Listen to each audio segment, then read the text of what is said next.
Game of Thrones escape game. This video is purely for entertainment and does not infringe on copyrights or laws. The rights to the novel and image belong to the original author. We do not claim ownership. Don't like waiting and want to listen to this fanfic in full now? Subscribe to our Patreon, where you'll find the best fanfics. Chapter 26 Reward Settlement, Part 2. If that's the case, wouldn't it be too shabby to only rate my performance as a D-level highlight today? Ian pursed his lips. He didn't understand. He had grabbed the first kill. The final score of the highlight operation is determined by the base score multiplied by the highlight coefficient. Your current highlight coefficient is too low, so you can only reach the lowest D-level standard. Highlight coefficient, the highly praised, positive comments of the audience on a certain action of yours, as well as the recommended votes and monthly votes you received during a certain action, will increase your highlight coefficient. Similarly, their highly praised, negative comments on a certain stupid action of yours will reduce your highlight coefficient. Oh. Ian probably understood what Annie meant, so he continued to scroll down. First day settlement report. Current number of remaining players. 98. Only 2 died on the first day. All of them were with Ian. It seems that, as Ian expected, those players who agreed to form an alliance did not rush to the agreed location within one day. After reading the mailbox, Ian opened the taskbar again. Obviously, he had already met the conditions for completing the Golden Road in the main quest 1. So he clicked to accept under Golden Road. Then a new email came to his mailbox. Complete the main quest 1 Golden Road. Get 5 points, 3 attribute points, 3 skill points. After clicking to receive it, Ian opened his data card. Ian, Strength 23, Agility 19, Mental Strength 2 skills, Etiquette Basics, Common Language Reading and Writing Basics, Intermediate Swordsmanship, Intermediate Horsemanship, Intermediate Lance Attribute Points. 6 skill points. 6 points. 14 Annie, how should I add this point? Ian was still confused about the attribute data of this world. At least he didn't see any clear explanation in the function description at the beginning. I won't answer questions that are beyond my authority. It seems that asking Annie to make point recommendations is suspected of interfering with the progress of the game by the organizer. Then introduce the setting of adding points. Ian asked in a different way. The rule for adding attribute points is to add 1 attribute point for each attribute point. The last time I heard such an ingenious design was last time. Skills are divided into 7 levels: basic, elementary, intermediate, advanced, mastery, master, and legendary. It takes 1 skill point to upgrade from basic to elementary, 2 for elementary to intermediate, 3 for intermediate to advanced, and so on. Then what about from 0 to 1? In other words, what does it take to learn a new basic skill? 0 skill points. Ian asked immediately. New skills require players to learn them by themselves or obtain special props for learning new skills. The props may appear in the points mall, and there is a certain probability that they will appear in the task rewards. Annie just answered the questions according to the established procedures. Hearing this, Ian began to operate the data card to add points. He added 6 attribute points equally to strength and agility, and then upgraded the swordsmanship and horsemanship from the intermediate level to the advanced level. What? You ask, why not to choose the lance? Since ancient times, spearmen have been lucky. Ian didn't want to make himself uncomfortable, and he didn't plan to participate in the knight's competition anymore. He felt that this thing was unlikely to be used. After adding points, a new personal interface was displayed in front of Ian. Ian, Strength 26, Agility 22, Mental Strength 2 skills, Etiquette Basics, Common Language Reading and Writing Basics, Advanced Swordsmanship, Advanced Horsemanship, Intermediate Lance Attribute Points. 0 skill points. 0 points. 14 After completing the points, Ian's head was dizzy, and he felt that a lot of new memories about swordsmanship and horsemanship training appeared in his mind. That's right, just training memories. This further deepened Ian's understanding of the layout data. The strength and agility on this layout data are almost immediate, or it takes at most a few days to adapt, but skills require a longer time to train to make them your own. Therefore, it has become a luxury to want to quickly improve combat effectiveness by adding points after recovering for 2 minutes. In order to have a more comprehensive understanding of his own strength and power, Ian clicked on the toolbar of the core NPC data card. Roll, Strength 34, Agility 32, Spirit 4 skills, Swordmaster, Advanced Horsemanship, Advanced Lance, Advanced Coach, Basic Common Language Reading and Writing, Intermediate Valyrian, Faunus Dialect Version, Reading and Writing. Can I only say that he is worthy of being an S card? While being able to fight, he can also work as a coach and Valyrian teacher. Ian couldn't help but sigh. Then should I give him 3 salaries? No, he is my religious warrior. I don't need to pay him. Ian smiled, shook his head to get rid of these absurd ideas, and then eagerly opened Keith's data card.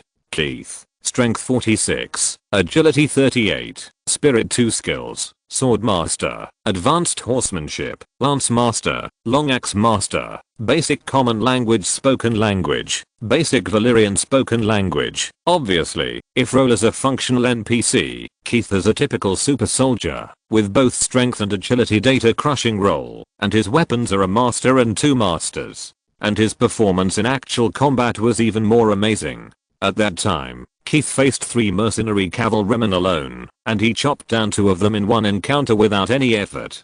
But the problem is, Roll and Keith are obviously of the same profession. Is it normal to have such a big difference in attributes? Ian asked Annie in his mind. Keith's strength is 12 points higher than Roll's. The higher the profession, the greater the difference in data. It is normal for S-level professions to have a single difference of less than 15 points. Annie explained, of course, it is possible to exceed 15. For example, when drawing the King's Good, the European Emperor can draw Arthur Dane, the Sword of the Hanging Sword, who holds his penis with his right hand to pee, and chops down all other King's Goods with his left hand, while the non-chief can only draw Meryn Tran, who any male prostitute can beat 3. Ian gave an example half-jokingly. However, the emotionless Annie was still as cold as ever, and would not pay attention to Ian on such issues that had nothing to do with the setting. Ian was bored, shrugged, and turned to the task system. What surprised him was that, although the mainline 1 was shown as completed, the mainline 2 was not updated immediately.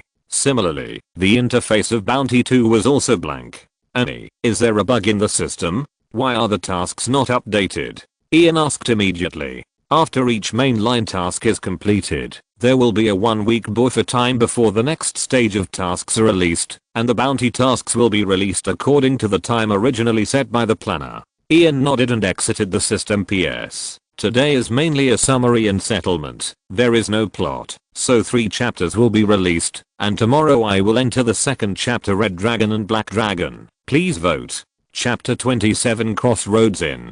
It was not until late at night that Ian and others arrived at their destination. The Crossroads Inn is located at the intersection of the North-South Kings Road and the East-West River Road and Valley Road. It is a 3-story building with a white stone chimney. There is a thatched cowshed and a bell tower on the north side of the inn, and the whole building is surrounded by damaged white stone walls. Its south wing is built on piles on a patch of weeds. This patch of weeds used to be the river channel of a tributary of the Green Fork River. At that time, half of the inn building was located on the water surface, but later the river changed its course, and it became what it is today. The Crossroads Inn has a profound historical heritage. It is said that it was built during the reign of the 4th monarch of the Targaryen dynasty, King Xia Ze, the elderly king. At that time, King Xia Ze and Queen Alicent once stayed here, so the inn was renamed Double Crown Inn to show this honor. Later, with the change of the inn owner, it was renamed Bellin, because a new bell tower was built. Later, Sir John Hyde got the inn and cast a new sign for it himself, a black dragon with 3 heads of dark iron. Because it jingled every time the wind blew, the inn was renamed the Clanging Dragon Inn. The name the Clanging Dragon Inn was used until the Blackfire Rebellion, when the sign was removed. The Blackfire Rebellion in 195 AC was another civil war within the Targaryen family for the Iron Throne after the Dance with the Dragons. At that time, the 11th king of the Targaryen dynasty, King of the Unworthy, Aegon IV, legalized all his illegitimate children before his death, resulting in his large number of noble illegitimate children obtaining the right of inheritance. In addition, Egan IV, who was not involved in the affairs of the people, had always suspected that his wife and brother were still in love because he had married his queen by kidnapping his brother. In order to humiliate them, he even claimed in his early years that his eldest son, Daron Targaryen, was the illegitimate son of his wife and brother. Who the hell was he humiliating? This led to a large number of nobles who were dissatisfied with the status quo taking advantage of the situation after the death of Egan IV, questioning the legitimacy of his successor Daron II, and supporting Daemon Blackfire, the eldest of Egan IV's illegitimate sons, to become king. Of course, this Daemon Blackfire was really awesome. Not only was he handsome, but his fighting ability was also first class. People who had seen him fight called him a warrior descended to earth. Note 2. At the age of 12, Daemon defeated all his opponents in a tournament. Egan IV recognized him as his son and knighted him, the youngest knight in the history of the Seven Kingdoms. He also gave him the family sword of the Targaryen family, the Valyrian steel sword Blackfire used by Egan I the Conqueror. From then on, Daemon used Blackfire as his surname. After Daemon Blackfire launched the rebellion, he reversed the Black Dragon flag of the Targaryen family and chose the Black Dragon on a red background as his family emblem. Therefore, the Black Dragon sign of this inn soon attracted the anger of the local Lord Earl Derry, who was a loyal supporter of Daron II. Earl Derry angrily cut down the Black Dragon sign of the inn, split it into pieces, and threw it into the river. Later, Daemon Blackfire was shot and killed by Bryndon River's Raven's Teeth in the Battle of Red Grassfield, and the first Blackfire rebellion he launched failed. After that, the descendants of the Hyde family never changed the signboard, and it became an unnamed inn.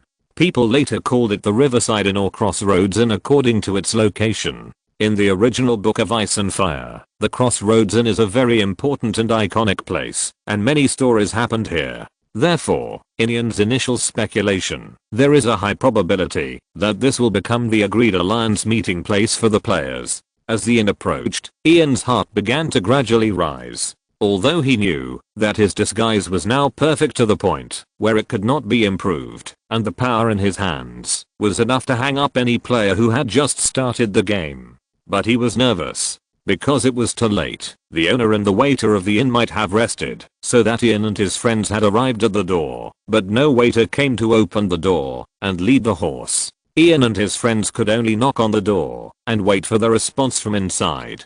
About 5 minutes later, when Aluoa knocked on the door for the third time, a woman's lazy voice came from the inn. From the tone of her voice, she was obviously very unhappy that someone came to stay at this time. As the voice gradually came, Ian heard the visitors cursing whispers. Of course, it was not humiliating abuse, but just some simple chatter and complaints. The one who opened the door was a fat middle-aged woman. From her bad appearance, Ian guessed that this was the inn's proprietress Martha Hyde. The moment she saw Ian and the other two, Martha's complaints stopped abruptly. She never dreamed that it would be 3 damn knights who came to stay at this late hour. The Hyde family once had knights. The ancestor John Hyde who first got this inn was a knight, but with the last knight of the Hyde family being killed in the Second Blackfire Rebellion, they are now no different from civilians except for having a surname. Sorry, lords. Martha was frightened by her own chatter. Just when she didn't know how to explain, Ian spoke up to end her predicament.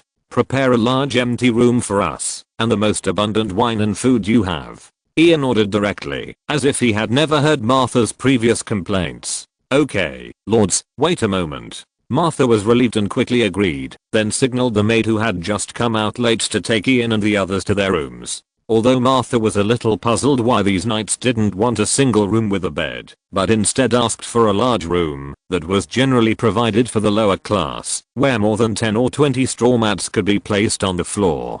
But she also knew that this was not a question she should ask. After he instructed the maid, he hurriedly called the helpers to get up and prepare to go to the kitchen to start the stove. Led by the maid, Ian and the others came to their room. At this moment, the entire inn had almost extinguished the fire, and there was no one in the hall. Ian wanted to determine whether there were other players here, at least until tomorrow. Ian asked the maid for 2 oil lamps at his own expense. After hanging them in the room, the whole room became bright. Although this room is called a big room, it is actually not big at all. 12 straw mats neatly arranged in 2 rows occupy more than 90% of the area in the room, leaving only a narrow gap in the middle that can accommodate one person to pass through as an aisle. Notes.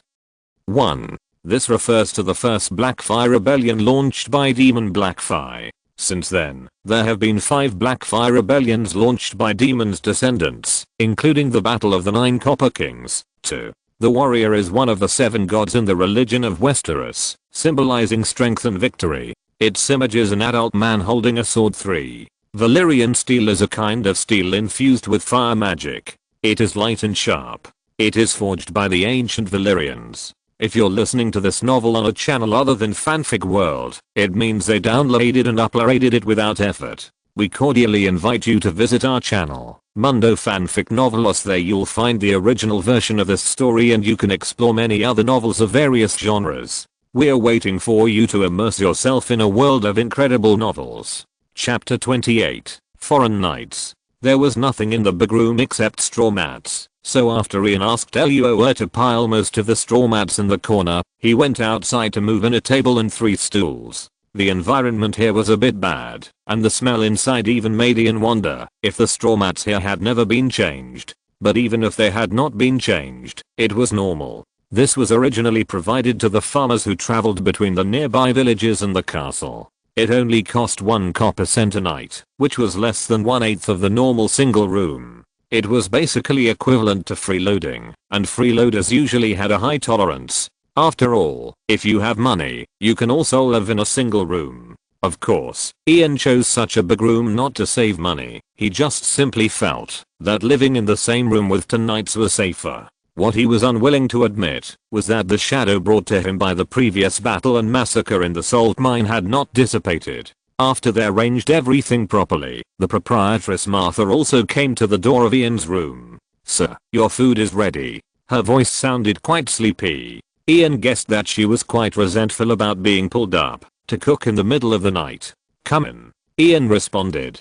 He didn't care if Martha had any complaints. He only cared about Martha's cooking skills, which were praised by Catelyn Tully in the original book, and the ale in the tavern, which was praised by Tyrion Lannister. After all, a day's journey had already made him exhausted and hungry. After getting Ian's consent, Martha and 2 maids pushed open the door of the big room. Soon, a feast consisting of whole wheat bread, potato bacon, onion beef soup, roast lamb, roast quail and malt wine was delivered to Ian's table. Ian did not rush to eat it, but looked at the proprietress Martha who stayed in the room and did not leave. "Several lords. We don't need any other service. Thank you, you can go to rest." Ian probably knew what she wanted to ask, so he sent her away first. But Martha shook her head quickly. "I don't want to ask this." "Sorry, Lord." "Relax, talk slowly." Ian put down the fork in his hand and looked at Martha. "Thank you, sir." Martha nodded quickly and adjusted her mood. "You are the knights of the Lannister family, right?"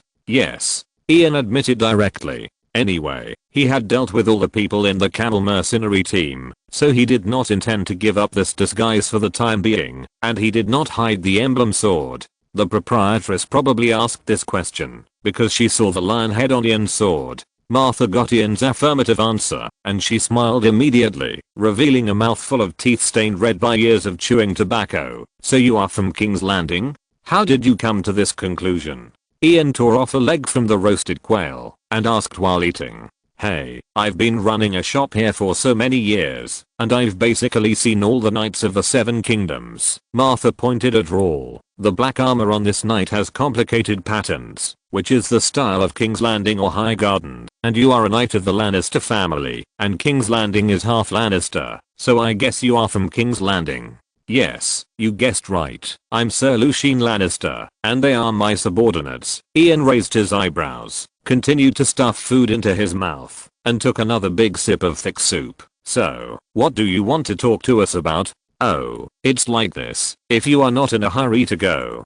Coincidentally, we are all free during this period." Ian nodded directly, and his intuition told him that Martha's words would trigger a task. And it happened that he was just about to test the triggering mechanism of the optional task.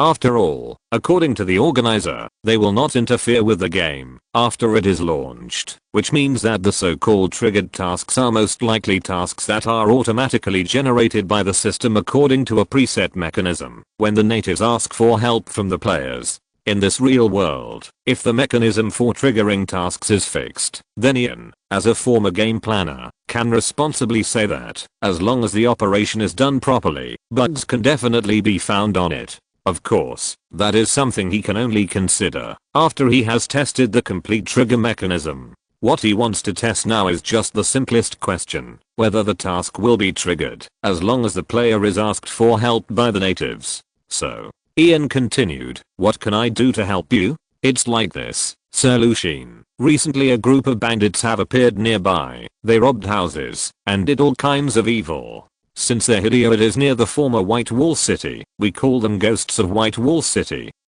After getting Ian's approval, Martha said, "The Ghost of White Wall City." Ian repeated Martha's words and searched for relevant information in his memory, but unfortunately, he did not find any information about such a bandit group, and he had not even heard of such a name. In other words, in the original Book of Ice and Fire and its derivative works, there is no mention of such a thing.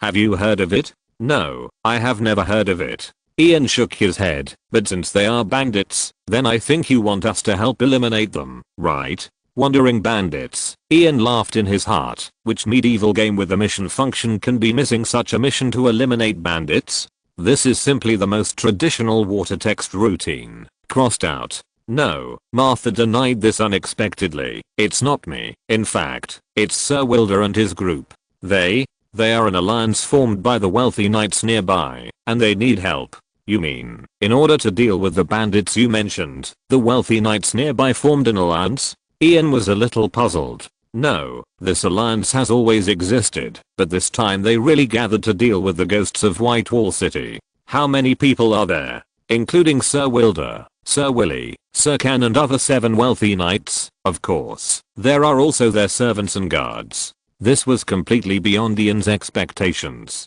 In his opinion, since the original book did not mention the so-called ghosts of White Wall City at all, then this should be a group of small thieves with no strength. He thought that Martha would directly give him a trigger task, and then he would directly recruit a team of mercenaries on the spot to wipe out the other party, but he did not expect that. In order to deal with this group of people, the local wealthy knights had actually formed an alliance. Since there are already so many knights ready to deal with them, why are you looking for us? Ian couldn't help but be a little speechless. It's like this, Sir Wilder is very worried that they don't have enough manpower, so he asked me to help him keep an eye on the reliable foreign knights passing by here these days. He hopes to get your help.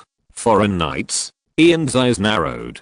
Chapter 29. Testing. Why must it be a knight from outside the city? I don't know, but Sir Wilder did order it that way. If you are willing to accept this mission, I can take you to find them tomorrow. Take us to find them? Ian's heart was filled with alarm. He gave Eluora a look, signaling him to close the door. This was too suspicious. A group of knights formed an alliance. In order to wipe out a gang of thieves that was not mentioned in the original book, they asked the proprietress of the Crossroads Inn to help them keep an eye out for knights from outside the city. You have to know that according to the characteristics of players appearing out of thin air, they are considered knights from outside the city, wherever they go at this point in time, which makes Martha's entire story look like a trap to entrap other players. Although it is impossible for a player to establish such a large force on the first day of the game, the so-called alliance of wealthy knights was just something Martha said, and Ian did not see it. Maybe this was just a rhetoric made up by a player who set up this trap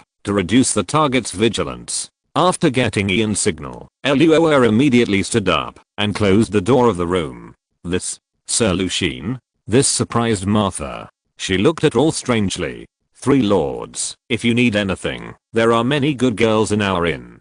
I can wake them up now. Don't worry, we are not interested in you or your good girls. Ian shook his head gently. What I'm interested in is the knights you mentioned. Sir Wilder and his friends? Yes, Wilder, or whatever you call him. Ian shrugged. Where are they? Sir Wilder and his friends? They are all in Sir Willy Ward's manor at the moment. The manor of the Ward family? Ian was stunned for a moment. He thought the other party was also in this inn and was ready to take the initiative. But unexpectedly, Martha said that they were not here and also gave a specific name. He had heard of the Ward family. It was a knight family of the river and family loyal to Hirenhal. Its fiefdom was indeed not far away from here. Their family emblem was 3 white porcupines painted on a yellow background, and the family language was Untersherbal. The Sir Willy Ward that Martha mentioned in the book will help Catelyn Tully arrest the little devil Tyrion Lannister in this inn in the future and escort them to the valley. Yes, Sir Willy's manor is at the border of the Riverlands and the Crown, less than half a day's ride from here. Martha continued hurriedly. And what you said about me taking us to find them tomorrow, is it to their manor? Yes, Sir Wilder ordered that. He ordered me to help him gather as many knights from other places as possible within a week. Martha nodded and very cooperatively told everything she knew. Although she didn't know why, she instinctively felt a sense of oppression from the knight in front of her. I hope you didn't play any tricks on me, Ian said while thinking about various possibilities.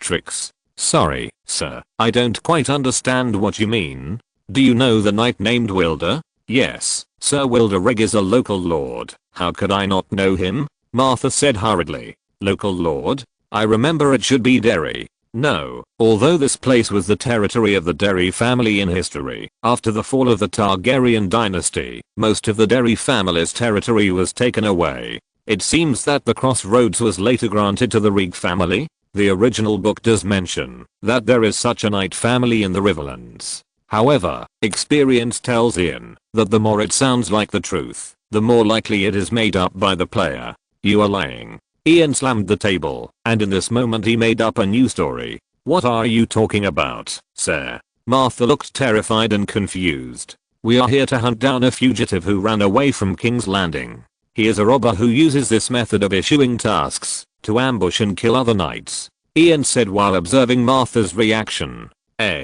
Martha blinked. You just said you weren't busy. Since you still have mission, I won't bother you anymore. Not long ago, they killed a knight from our Lannister family in the tavern in King's Landing. He was a young knight that the queen loved very much. Ian did not respond to Martha, but continued. The queen was very angry. She offered a reward of 50 gold dragons for the fugitive, and 100 silver deer for providing a clue. Oh. Martha screamed and quickly covered her mouth. We chased him all the way to this area. If he came here, it should be today. Have you seen a guy like him? If you can provide me with really valuable clues, I can give you half of the bounty, Ian said as he piled 20 gold dragons on the table one by one.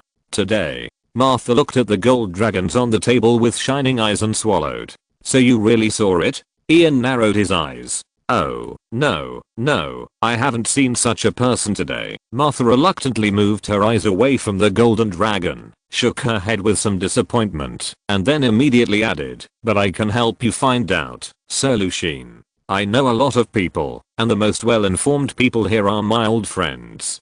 Give me some time. As long as they are nearby, I can give you an answer before noon tomorrow. Moreover, not only around here, but also on the entire north shore of God's Eye Lake, I can help you find people. As long as they enter this area, I can find clues. Oh, right. Martha seemed to remember something she had overlooked. What are the characteristics of the fugitive you are chasing? Maybe you can tell me in more detail, which will be very helpful for me to help you find someone. So am I paranoid? Seeing Martha's reaction, Ian finally dispelled his doubts and laughed. If Martha's words just now were really taught by a player, she would definitely betray them without hesitation in exchange for the golden dragon on the table, instead of promising to help him find out tomorrow. Well, since Sir Wilder and his men are not players, then they must have some other reason for recruiting knights from other places, so I can accept their mission. Wait, am I not getting the point? What did Martha just say? Chapter 30 Super Tool Man, Part 1. As long as I tell her the characteristics, anyone who enters this area can tell me the clues? Fuck. Isn't this the network I want? Then why should I care about the optional tasks? Originally, Ian only had a rough idea about how to hunt in the Crossroads Inn. He hadn't figured out how to deal with many specific problems. For example, how to find reliable mercenaries, how to keep the mercenaries secret, and how to explain to the mercenaries that they are arresting people here. For example, when they find a guy with very suspicious equipment, how to identify whether he is a player. The key is, when they attack a guy who is suspected to be a player, how to avoid being discovered by other players, and how to avoid their battle being seen by other natives, and spreading the news to alert the enemy. Ian still has no clue about these details, and he is still thinking about it slowly later. Who would have thought that a super tool man would be delivered to the door like this? Ian looked at Martha, staring at her, and making her hair stand on end. Sir Lucien? About my proposal? Oh, Martha, my friend. Ian smiled and shook his head. I think you can help more than just asking for clues. More help? Martha was puzzled.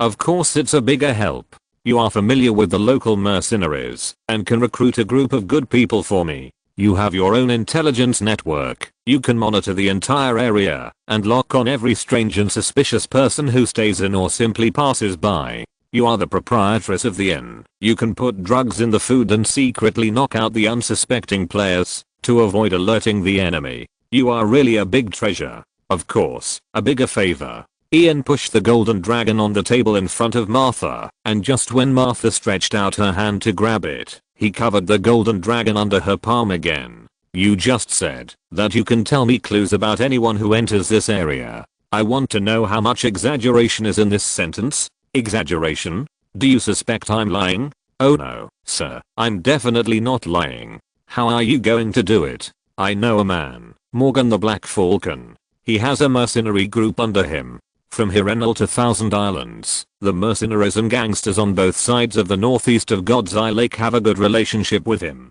If you want to track down someone who has entered this area, you can ask him, and he will definitely give you the answer. Morgan the Black Falcon? Ian frowned.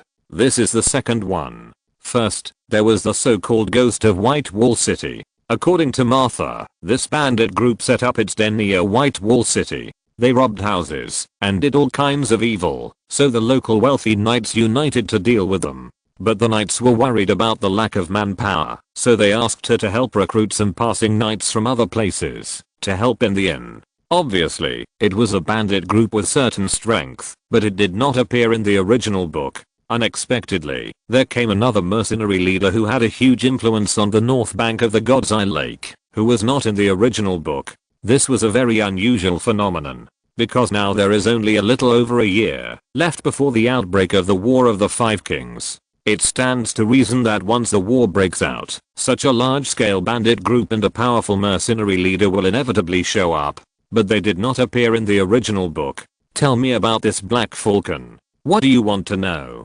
Everything. I don't know much about him, Martha said with an awkward smile. He came here 7 years ago. In a drunken dispute, he killed the twin brothers who originally led the team of sellswords in this area, and then he became famous, and became the new leader. That's all? That's all, sir. How dare I hide it from you? Then what is your relationship with him? An ordinary cooperative relationship. He uses my inn as a base for the sellsword team. I provide them with drinks and food below cost, and they protect my inn from being robbed by robbers. Your inn was robbed after all, Ian complained. During the War of the Five Kings, Duke Tywin personally came here with a Lannister army of 20,000 people, used this inn as his headquarters, and hanged you as revenge for your inaction when Tyrion was kidnapped by Catelyn. Even if your Black Falcon is the King of Heaven, don't think about protecting your inn in this situation. On second thought, is this guy not appearing in the original book because he was also hanged by Tywin? Or is he worried that he will be retaliated by the Lannister family for standing idly by when Tyrion was kidnapped, so he fled early? If so, it is reasonable that there is no such person in the original book. After all, with Tywin's status, he would not specifically mention the mercenaries who were hanged or scared away by him. Wait, although this Black Falcon is not worth mentioning in front of Tywin, it is also a force that cannot be ignored for the local knights and the White Wall City bandits. So why did Sir Wilder prefer to ask for help from foreign knights instead of this mercenary leader? Is it because he can't afford it? Or is that the bandit group is the work of Black Falcon? After all, only with bandits can mercenaries find work. Otherwise, if there is no war, what will they eat? If this is the case, the two doubts can be explained. First, after Black Falcon was hanged by Tywin, scared away, the Black Falcon mercenaries and the White Wall City ghost disappeared at the same time and did not appear in the original book. Second, because most of the local mercenaries are related to Black Falcon, Sir Wilder emphasized that he must find foreign knights to help so as to prevent the news of the operation from being leaked. But what role did the innkeeper Martha play in this? She cooperated with Black Falcon while helping Sir Wilder recruit people, and neither side suspected her? How is this possible? Exclamation mark. Sir Lucien? Seeing that Ian did not respond for a long time, Martha broke out in a lot of cold sweat. Hearing Martha's call, Ian broke out of his contemplation, and then he laughed awkwardly. Why bother about them so much? As long as the mercenaries and intelligence network under Black Falcon can serve me, I'd better not get involved in their secrets. Where can I find this Black Falcon? He asked. Boss Morgan is in our inn. He arrived this afternoon. So you just said that you can give me an answer before noon tomorrow? Can you convince him to do something for me? This? Martha hesitated. This may be difficult. He is very arrogant. We can ask him for help, but we need him. Take a look at this first. Ian interrupted Martha while slowly moving his right hand away from the golden dragon on the table. Looking at these golden dragons, looking at them, I guess you have never seen so much money at once, right? Yes, never. Martha's eyes were instantly attracted by these glittering little things like a magnet. Of course, she had never seen so many golden dragons at once. Although the Crossroads Inn was located on a major transportation route, in this era, when transportation was not well developed, she had almost no chance to entertain nobles here. Usually, most of the people who stayed here were a group of poor mercenaries and those stingy traveling merchants. The former spent money generously, but they didn't have much money at all, while the latter had money, but were reluctant to spend it. As time went by, all the girls with a bit of beauty went to King's Landing to look for opportunities to make money, and the inn was left with only some withered women. The income was even more difficult to describe. What? Are you asking about normal business? How much money can you make from food and drinks in this era? This little profit has to be used to pay taxes to local lords and support some mercenaries who eat and drink for free. It's good enough if you don't lose money. Chapter 31 Super Tool Man, Part 2. I'm a generous person, very generous. Ian was very satisfied with Martha's performance. From the moment we entered the door, you have been calling us 3 knights.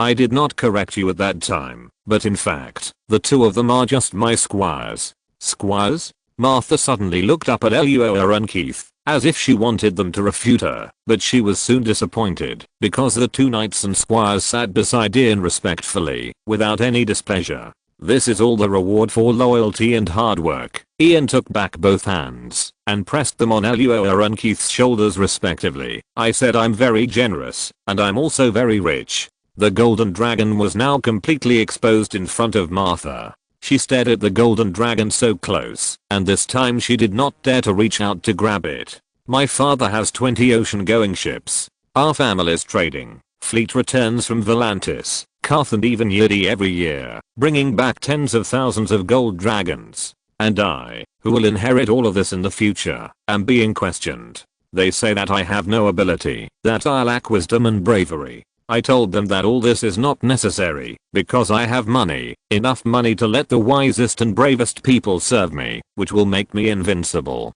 In the end, I made a bet with Uncle James. He asked me to bring my 2 servants, to hunt down the fugitives who committed crimes in King's Landing. And I have to prove my ability to him through this action. Ian picked up a gold dragon, and put it in Martha's palm. If things go well and I am happy, I can even give you all the bounty offered by the Queen for this. But if things go wrong, I may become a very difficult person to talk to. Now, you should know how important this matter is to me, right? Yes. Then, can you convince Black Falcon to do it for me? Ian asked with a smile. The story he just told was not for Martha. For a commoner like her, the 20 gold royals alone were enough to conquer her. The reason why Ian took the time to tell her the story was mainly to let her tell it to the Black Falcon. With Ian's understanding of commoners like Martha, he could basically imagine how she would exaggerate the story to that old acquaintance after meeting such a fantastic person like him. After all, he was going to cooperate directly with the Black Falcon, and it would be a bit of a step down to brag about how great he was in person. It was just right for Martha to be the one to tell the story. Of course, sir, if it were you, I think Mr. Morgan would give you this face. Martha nodded tremblingly. Everyone can sell face for money. By the way, are all the mercenaries in here in Black Falcon's men now? No, only half. A total of. Martha paused for a few seconds, as if recalling, a total of 17 people, 6 of whom belong to the mercenary team of Knifeface, who is Black Falcon's subordinate, and the other 10 people came to the store with Black Falcon this afternoon. Do you know everyone in there? Why do you ask? Because of this. Ian pointed at the golden dragon on the table. Oh, sorry, I said too much. The people that Boss Morgan brought today should all be. Martha recalled, then changed to an affirmative tone. Yes, I know them all. Then are there any guests staying today that you don't know? Ian asked again. Oh, 7 hells. Martha cursed in her heart. This is a crossroads, sir, and the stranger, note 1, can't possibly know all the guests here. I don't expect you to know all the guests. I just need to know how many first time guests have checked in since 8 AM today, the start time. I want to know the information of all of them. Although the probability of a player appearing among these people is not high, what if? It never hurts to be cautious. I'm not always in the hall, so I may miss some of the situations. I need to confirm this with Jenny and the others. You can ask her, but you can't tell her why. I don't want the news that I came here to catch the fugitive to get out. But without Jenny's help, many things will be difficult to handle. Most of the time I'm in the kitchen, and I'll warn her not to. No, when a person tells another person a secret that doesn't belong to him, it's not convincing to ask the other person to keep it secret. If you strongly ask her to join in, then you can only tell her everything after I warn her in person. Okay, sir. Before breakfast tomorrow morning, I want a specific list of the strange guests who came here yesterday. List, not the names. Just tell me who they are. Okay, sir. In addition, you said that only half of the mercenaries living in our Black Falcon's men? Yes. Then hire the other half for me. I want to have absolute control over this place. Ian paused. Of course, except for the strange mercenaries who arrived at the store today. You don't have to worry about the mercenaries who arrived at the store today. Just remember who they are. Except for the strange mercenaries who arrived today. Martha tactfully did not question the strange conditions. Do you want all the other mercenaries? Including teams and individuals? Are there many individuals? Not many, just a few. I didn't count them. What about the mercenary teams?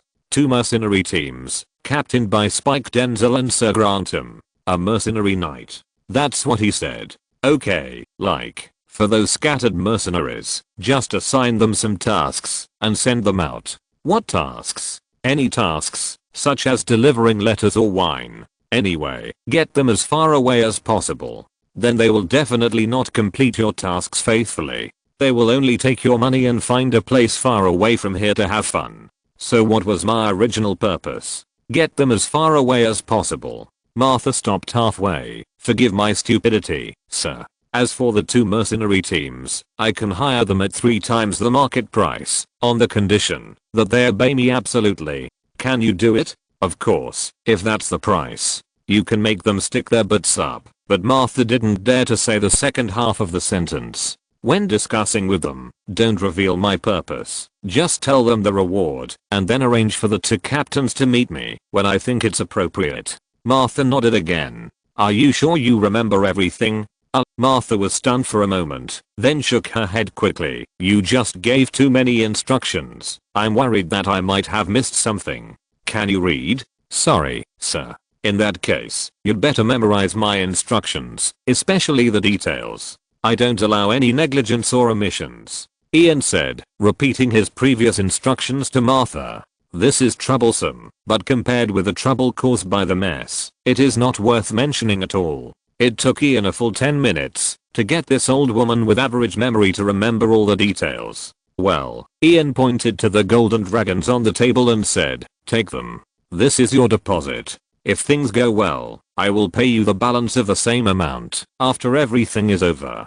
The 7 gods bless you, generous lord. Martha smiled happily and eagerly took all the remaining golden dragons. Let someone clean up the things on the table. I'm going to rest. Martha noticed that, when the Lord was giving her the task, the full table of food had been eaten up by the two servants, who had never spoken. Martha hurriedly left the room. Soon two servants came up and cleaned up the room. Out of habit from his previous life, Ian asked the servant to bring a basin of water, rinsed his mouth, and washed his face and feet, then turned off the oil lamp and lay on a 3-layer straw mat.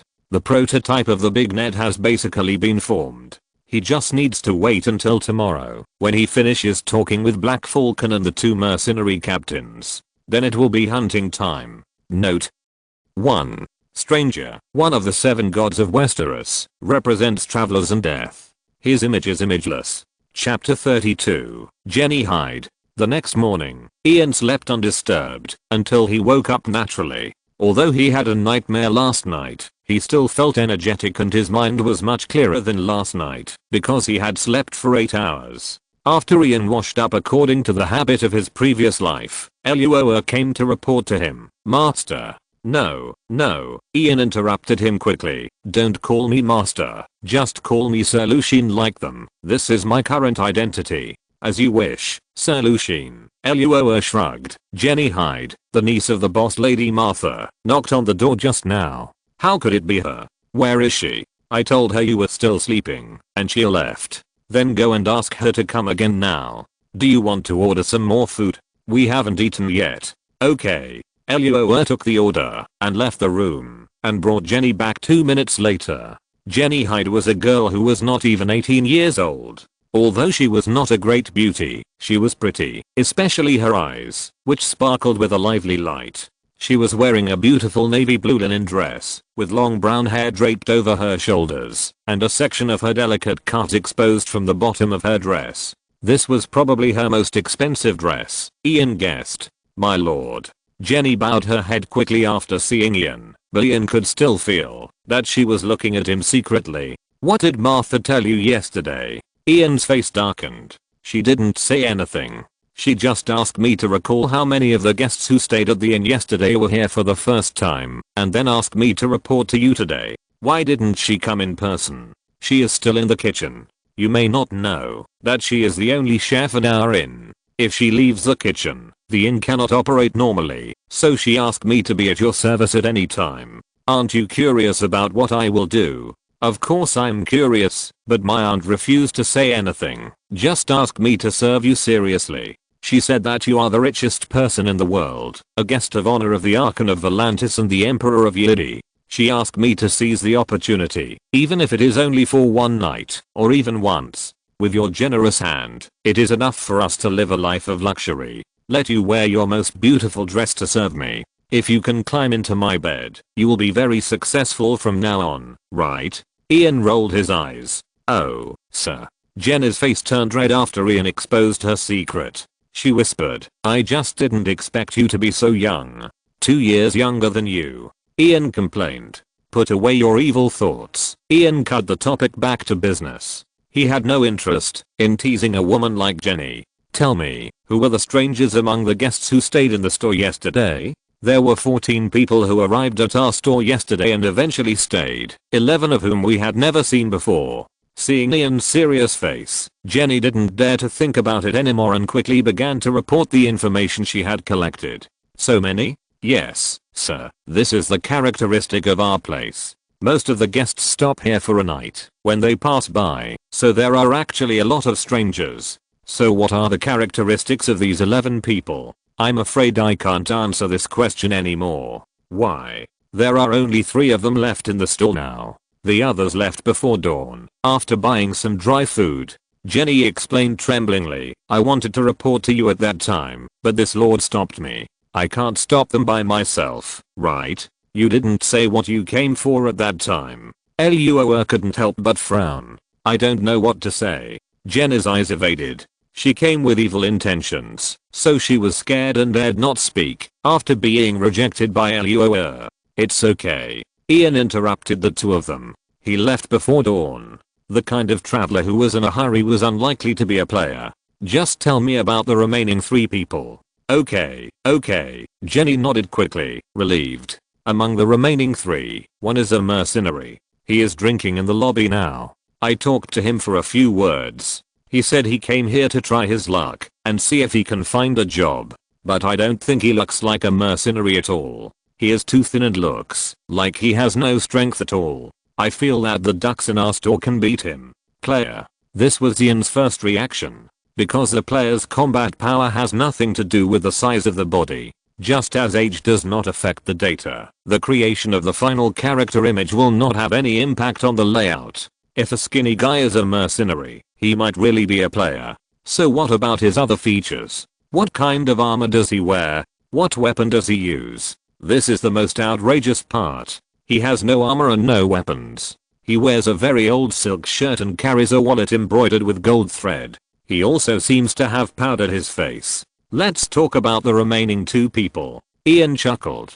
The remaining 2 are a master and servant, a middle-aged knight and a 11 or 12-year-old page. They booked a luxurious single room and asked me for a bundle of straw mats, which should be for the page. The 2 of them are still in the room and should not have gotten up yet. Jenny suddenly remembered. By the way, when they first arrived here yesterday afternoon, my aunt asked the knight to go to the manor of the Ward family to help Sir Wilder and others, but he ruthlessly refused. The knight claimed that he had to rush to King's Landing and had no time to play house with the poor knights in the Riverlands. Do you know his last name? I don't know. He didn't introduce his last name. What about the coat of arms? Does he have one? Yes, there is something painted on his cloak. Jenny recalled. It seems to be a tower. 1 or 2? Ian's first reaction was the azure twin towers of the Free family. 1, sir. I saw it very clearly. What about other features? For example, the color of the tower, the color of the cloak. What else is there on the pattern besides the tower? The tower is yellow, and the cloak is black. Oh no, it's red. Jenny scratched her head. I can't remember clearly. I didn't pay much attention at the time. Black-red background, yellow tower, Ian repeated. After recalling for a few minutes, he asked, is the cloak you saw both red and black, and on the black part in the middle, there is a yellow tower with 4 flames coming out of it? Huh. So that's a flame? Jenny said subconsciously, and she reacted the next moment. Yes, exactly as you said. Chapter 33 2 Mercenary Captains. The coat of arms of the Grayson family of Seagulltown. Ian gave the answer. You are really well informed. Heraldry is a compulsory course for nobles. Although I'm not a noble, so. Ian changed the subject again. He arrived at the inn yesterday afternoon. He hasn't left today. Yes, and he didn't order breakfast either. Then what kind of King's Landing is he going to? Ian looked up and glanced out the window. From the height of the sun, he could probably tell that it was already past 9 in the morning. How could someone on the road not set out at this time? I don't know, sir. Of course you don't know. Go knock on his door and ask him if he needs breakfast. By the way, observe his room and see what he is doing, and then come to me to report. In fact, Ian's intuition told him that this knight was unlikely to be a player. After all, if the player wanted to come here to form an alliance or hunt, there was no reason to tell the inn owner that he was going to King's Landing. But it didn't cost extra to let Jenny go and check the situation. Yes, Jenny was reluctant in her heart, because if the knight was still asleep, she might be scolded, but in comparison, she was more afraid of the richest man in the world in front of her. Also, let Martha personally bring our breakfast later. Yes, my lord. When Martha is busy in the kitchen, you can do some of her work here. You can ask her for details now, but remember, I'm carrying out a very important and secret arrest. If the secret is leaked. No, absolutely not, I swear. Jenny promised hurriedly. Ian waved his hand, indicating that she could leave. Jenny ran out of the room with a sense of relief. Not long after, a breakfast that was already very rich for the Sierra was delivered to Ian's room. This meal consisted of a pot of mutton soup made of turnips, barley, carrots, and onions, a big fat goose, a pot of butter peas, a plate of beet salad, 3 servings of oatmeal bread and 3 glasses of ale. Ian didn't drink in the morning, so he gave the wine to roll. Tell me about the situation of Black Falcon. Ian took the thick soup that Martha had served him. Sorry, sir, I haven't communicated with Boss Morgan yet. Ian looked at her, waiting for her explanation. It's like this, Boss Morgan hasn't left the room, nor has he called for breakfast, so he probably hasn't gotten up yet. Your niece just reported to me that a knight from the Grafson family hasn't gotten up yet. What, did they sleep together? Sir, you really like to joke. So you need me to teach you how to knock on the door yourself, right? Ian rolled his eyes. You won't wake him up if he doesn't get up. I dare not, sir. Boss Morgan hates being disturbed when he's sleeping the most. Martha shook her head quickly, as if she noticed Ian's displeasure, and she quickly made amends. But I have already dealt with the other mercenaries' problems for you. 4 scattered mercenaries have been sent away. Of course, there is still a mercenary left in the store who arrived yesterday. I ignored him and let him stay in the hall. Then, Martha continued, the 2 mercenary captains, Denzel the Spike and Sir Granson, have expressed their willingness to accept your orders. Denzel's mercenary team has 9 people, and the price I have negotiated for you is 3,000 silver deer a month. Sir Granson has only 4 people, but they are all cavalry, and their price is 2,500 silver deer a month. Can they come to see me now? Ian had no objection to the price, which was 3 times the market price. Yes, they have been waiting for you for a long time. Then meet them first. You go and let the 2 captains come in, and also, pay attention to Black Falcon, and talk to him about my matter, as soon as he comes out. Yes. Martha left the room, after receiving the order. After a while, a handsome young man with burgundy hair and a middle-aged man in chainmail knocked on the door and walked in. The young man with burgundy hair wore a Dornish-style robe, with a short scimitar and a dagger hanging from his belt, while the middle-aged man wore a chainmail shirt, with no other protective accessories on his body, and a long sword hanging from his waist. It was obvious that neither of them had the idea of disarming before entering the door, and Ian would not take the initiative to make such a request, as that would only show that he lacked confidence. Without waiting for Ian's order, Keith seemed to take a step forward casually and stood by the wall between Ian and the 2 mercenaries. This distance would not affect Ian's conversation with them, but if the mercenaries had any abnormal behavior, he could subdue them immediately. You look really young, sir, the young man said with a smile. I'm Sir Luckian Lannister. I'm not an sir. Ian corrected. When Jenny called him sir before, Ian did not correct him, because the title was not so important to those civilians, but at this moment, there was a sir among the mercenary captains in front of Ian, so these issues needed to be made clear. Since the character he was playing was a knight, he could not presumptuously accept the title of my lord. Ian did not need to leave a bad impression on others for such a small matter. A member of the Lannister family? Any problem? No, the young man shook his head. My name is Denzel. They usually call me by the nickname Spike. It's an honor to serve you. What a nickname without style. Sir Grantham. Grantham also introduced himself, and then got straight to the point. Regarding the price, that Martha agreed with us. We can get 2,500 silver deer a month, that's what I mean. No doubt about it. Ian looked at Denzel again. And your team's 3,000. As for the reward, I can pay you half first, and pay the other half after the task is completed. No, we need to get all of it in advance. Grantham refused immediately. This is not the rule of this business. Ian smiled. But as for your mission, this is the rule of this industry. My mission? Ian narrowed his eyes slightly. What did Martha tell you? She didn't say anything, but I think you need us to do something very dangerous, right? Why do you think so? The price you offered is 3 times the market price. If the mission is not particularly dangerous, who would offer such a reward? As rich as a Lannister.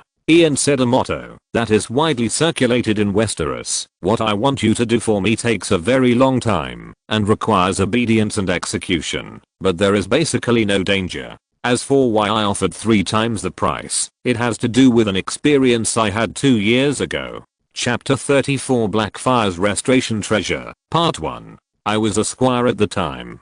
During a hunt, my horse was accidentally tripped by a branch. I fell off the horse and was injured, and I was separated from the main group.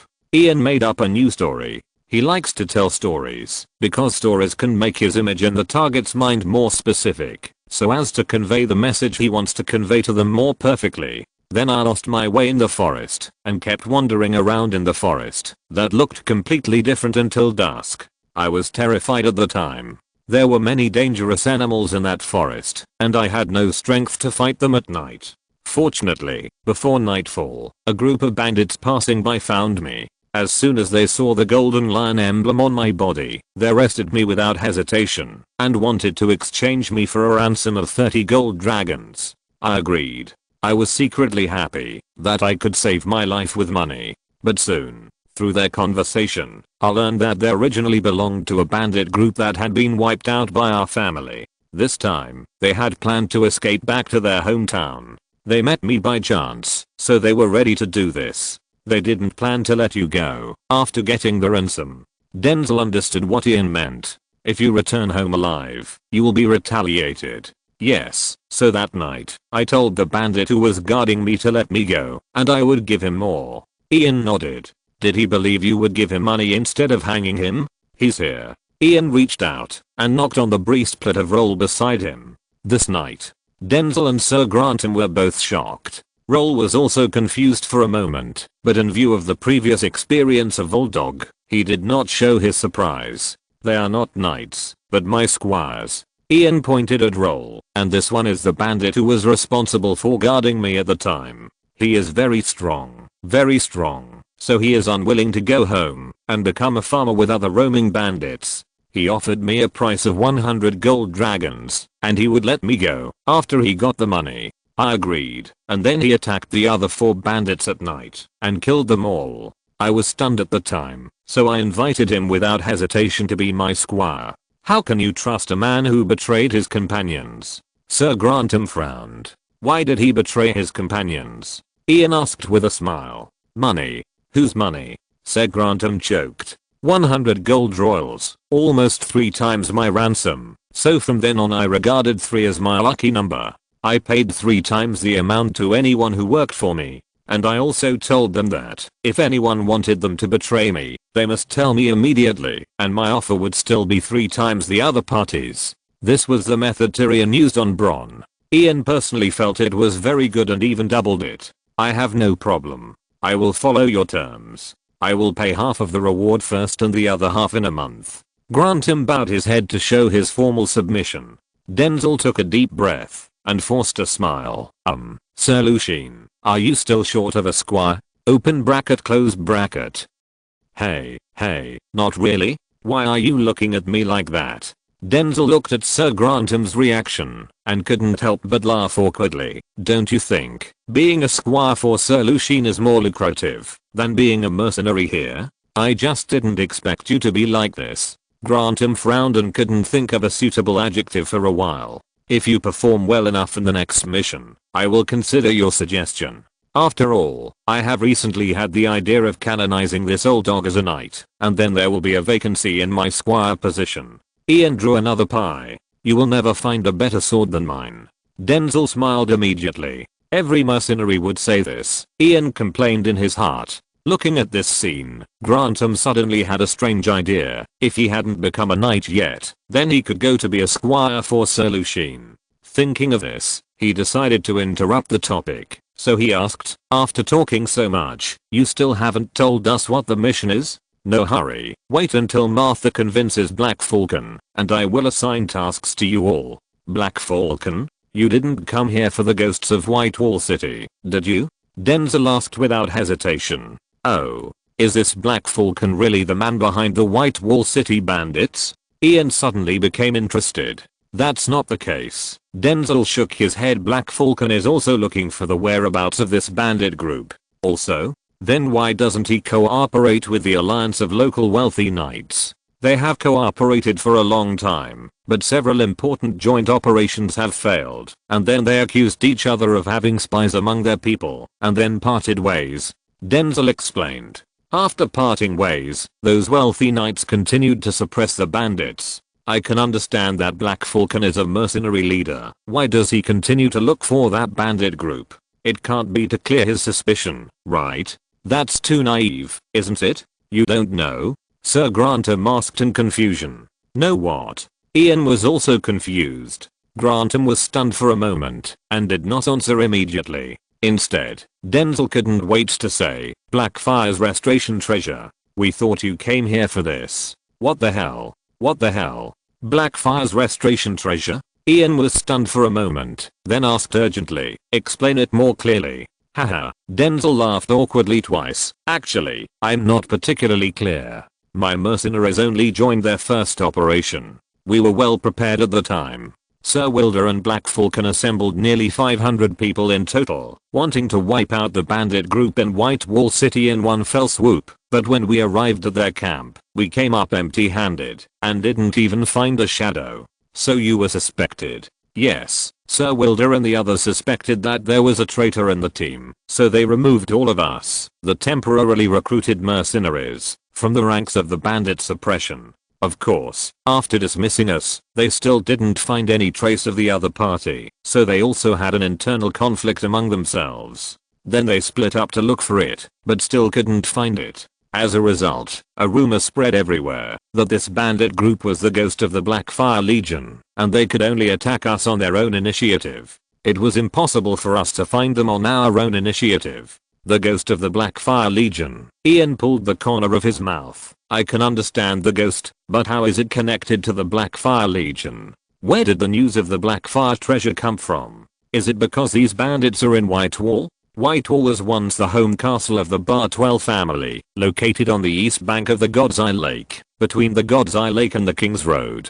The former Whitewall was called the Milk House because its walls, fortresses and towers were all built with high-quality white stones. These stones were mined from the valley and transported to the shore of the God's Eye Lake after crossing mountains and ridges. According to the description and mysterious night, the ground and pillars in Whitewall are milky white marble with natural golden patterns on the surface, and the beams of the houses inside are carved from bone whitefish beamwood trunks. This castle is somewhat dreamy. But why say it was once? Because Whitewall has been destroyed in the childish second Blackfire Rebellion. If you're listening to this novel on a channel other than Fanfic World, it means they downloaded and uploaded it without effort. We cordially invite you to visit our channel, Mundo Fanfic Novelos. There you'll find the original version of this story and you can explore many other novels of various genres. We're waiting for you to immerse yourself in a world of incredible novels. Chapter 35 Blackfire's Restoration Treasure, Part 2.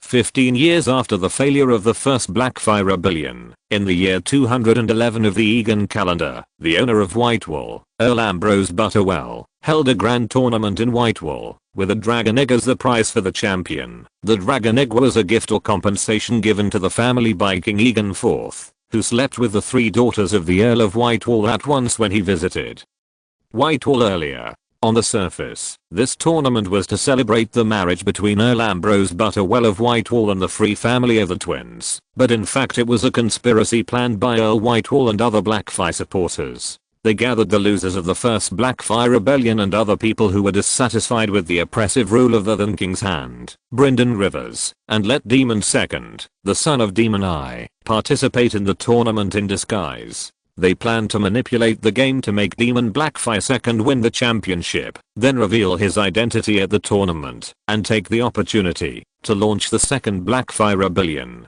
As a result, Demon Blackfire II was not as strong as his father, who was called the warrior descended from the earth. Instead, he was a useless waste who could not even win a fake match, and became a laughingstock among the nobles. In addition, the King's Hand Blood Crow got the news from somewhere, and led the army to Whitewall City before the tournament was over. The useless Demon II could not win the support of the nobles, so he had to go out of the city alone to ask for a duel with Blood Crow. But Blood Crow did not follow the moral code of martial arts and directly had his men arrest him. So far, the second Blackfire Rebellion was suppressed like a farce. Whitewall City was also completely demolished under the order of Blood Crow, and the land, where it was located, was also sprinkled with salt.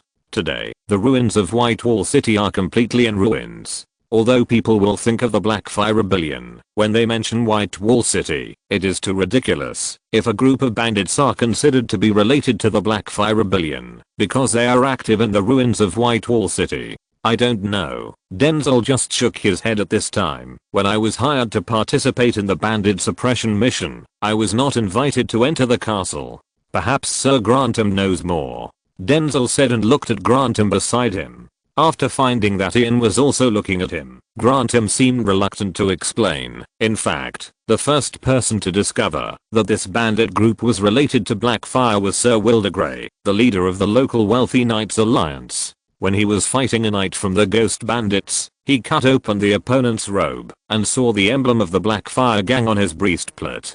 Black dragon on a red background? Ian asked. Yes, a black dragon with a red background. Granson nodded. At that time, many of us questioned him and asked if he had seen it wrong, but Sir Wilder swore on his honor that he saw the emblem of a black dragon with a red background. As for the Blackfire's restoration treasure, Granson continued, I don't know the specific situation, but since Sir Wilder and Boss Morgan are looking for this thing, they must know something. You can ask Boss Morgan in person later. Ian was stunned for a moment, then laughed awkwardly, and couldn't help asking himself, what am I doing? He came to the crossroads and to hunt players. With his current strength, he is not enough to get involved in the fight for the so-called Blackfire treasure. Even if he expressed his interest in the Blackfire treasure, he might even attract the hostility of Black Falcon and others. In that case, his plan to cast a net and hunt players here would be ruined. No need, I'm not interested in the Blackfire treasure. Ian shook his head. I came here for other things. Hearing Ian's words, Denzel couldn't help showing a look of disappointment. He saw that this generous lord from the Lannister family showed interest in this matter. He originally thought that he could intervene in this matter again and get a share of the pie, but he didn't expect that Sir Lucien was just asking. After a short silence, Denzel suddenly asked, by the way, did you hear any sound? Ian listened carefully and found that there was indeed a very noisy roar coming from downstairs, mixed with the sound of collision. Who will go down to see the situation? Ian asked aloud. He didn't intend to go down to join in the fun himself. What if it was a gang fight and he got involved? It would be bad.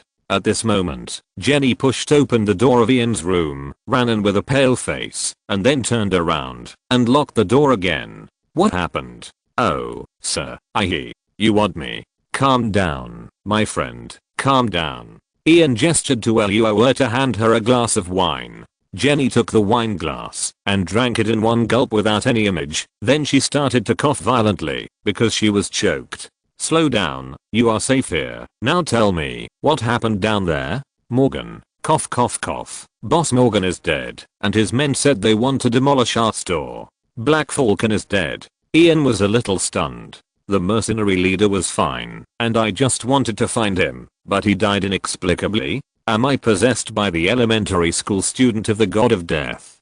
Who did it? Granson didn't care about pretending to be a subordinate at this time, and hurriedly interrupted and asked, and then he seemed to realize his own loss of composure and added, I'm worried that my men drank too much and did something stupid. No, I don't know. Jenny shook her head, trembling all over. I don't know. Sorry, sir, I have to go down and see what's going on. Granson saw that he couldn't get anything out of Jenny, so he had to ask Ian anxiously. I have to go down and see too. Hearing this, Denzel also echoed. Go ahead, and try not to cause a conflict. Ian felt annoyed and waved his hand to let them leave. If the death of Black Falcon really caused a big fight here, it would undoubtedly ruin his plan to hunt players here. After the two mercenaries left, Ian asked Joel to lock the door again, and then looked at Jenny again. Calm down. Calm down. No one can hurt you here. Ian stretched out his hands and pressed Jenny's shoulders. If you can't organize a complete language, then I will ask you to answer. You just need to say yes or no. Jenny nodded quickly. Did you see Black Falcon die with your own eyes? Yes. Did you see the murderer? No. Where did Black Falcon die? No. Ian shook his head immediately. He found that this question could not be answered directly with yes or no. Sorry, sir, I'm much better now. Jenny forced a smile on her pale face. I can answer your question now. Boss Morgan died in that jet. What's the name? He died in the room of the knight whose emblem is the yellow tower. Hearing Jenny's answer, Elua inexplicably thought of what Ian said to Martha before. What, did they sleep together? As expected of the incarnation of God, his prophetic ability is so terrifying. Chapter 36 Death of Black Falcon. In the room of the knight of the Grafson family? How could he run there? Ian continued to ask. I don't know, sir. Then where is the knight? He's gone, and his page is gone too. Jenny shook her head. I followed your instructions to knock on the door. I knocked a few times the first time, and after no response from inside, I temporarily left. I stayed in the hall for a while, and then knocked on his door again, but there was still no response from inside. I was very confused at the time, so I pushed it, and found that the door was not locked. Then you saw the body of Black Falcon? Yes. Did you see the cause of death clearly? What? Are there any wounds on the body of Black Falcon? Sorry, sir. I was so scared that I screamed directly, and then mercenaries ran in to check the situation. When they found that the deceased was their boss, they all exploded at once. I didn't dare to stay there any longer, so I hurried up to report the situation to you.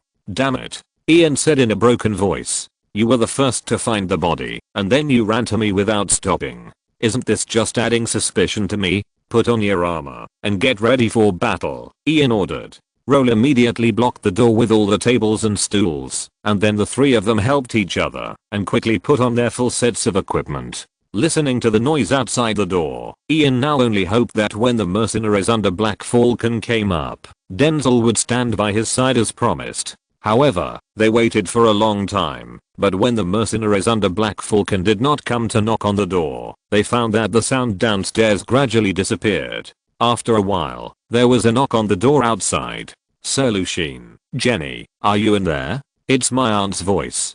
Jenny whispered. Martha? Ian asked outside the door. In fact, he had already recognized the other person's voice. Yes, it's me, Sir Lucien, Martha said. And us. This time it was Denzel's voice. What's the situation outside? Most of the mercenaries under Boss Morgan have left, and only 4 people are left in the room where his body is. Open the door. Ian took a step back and ordered.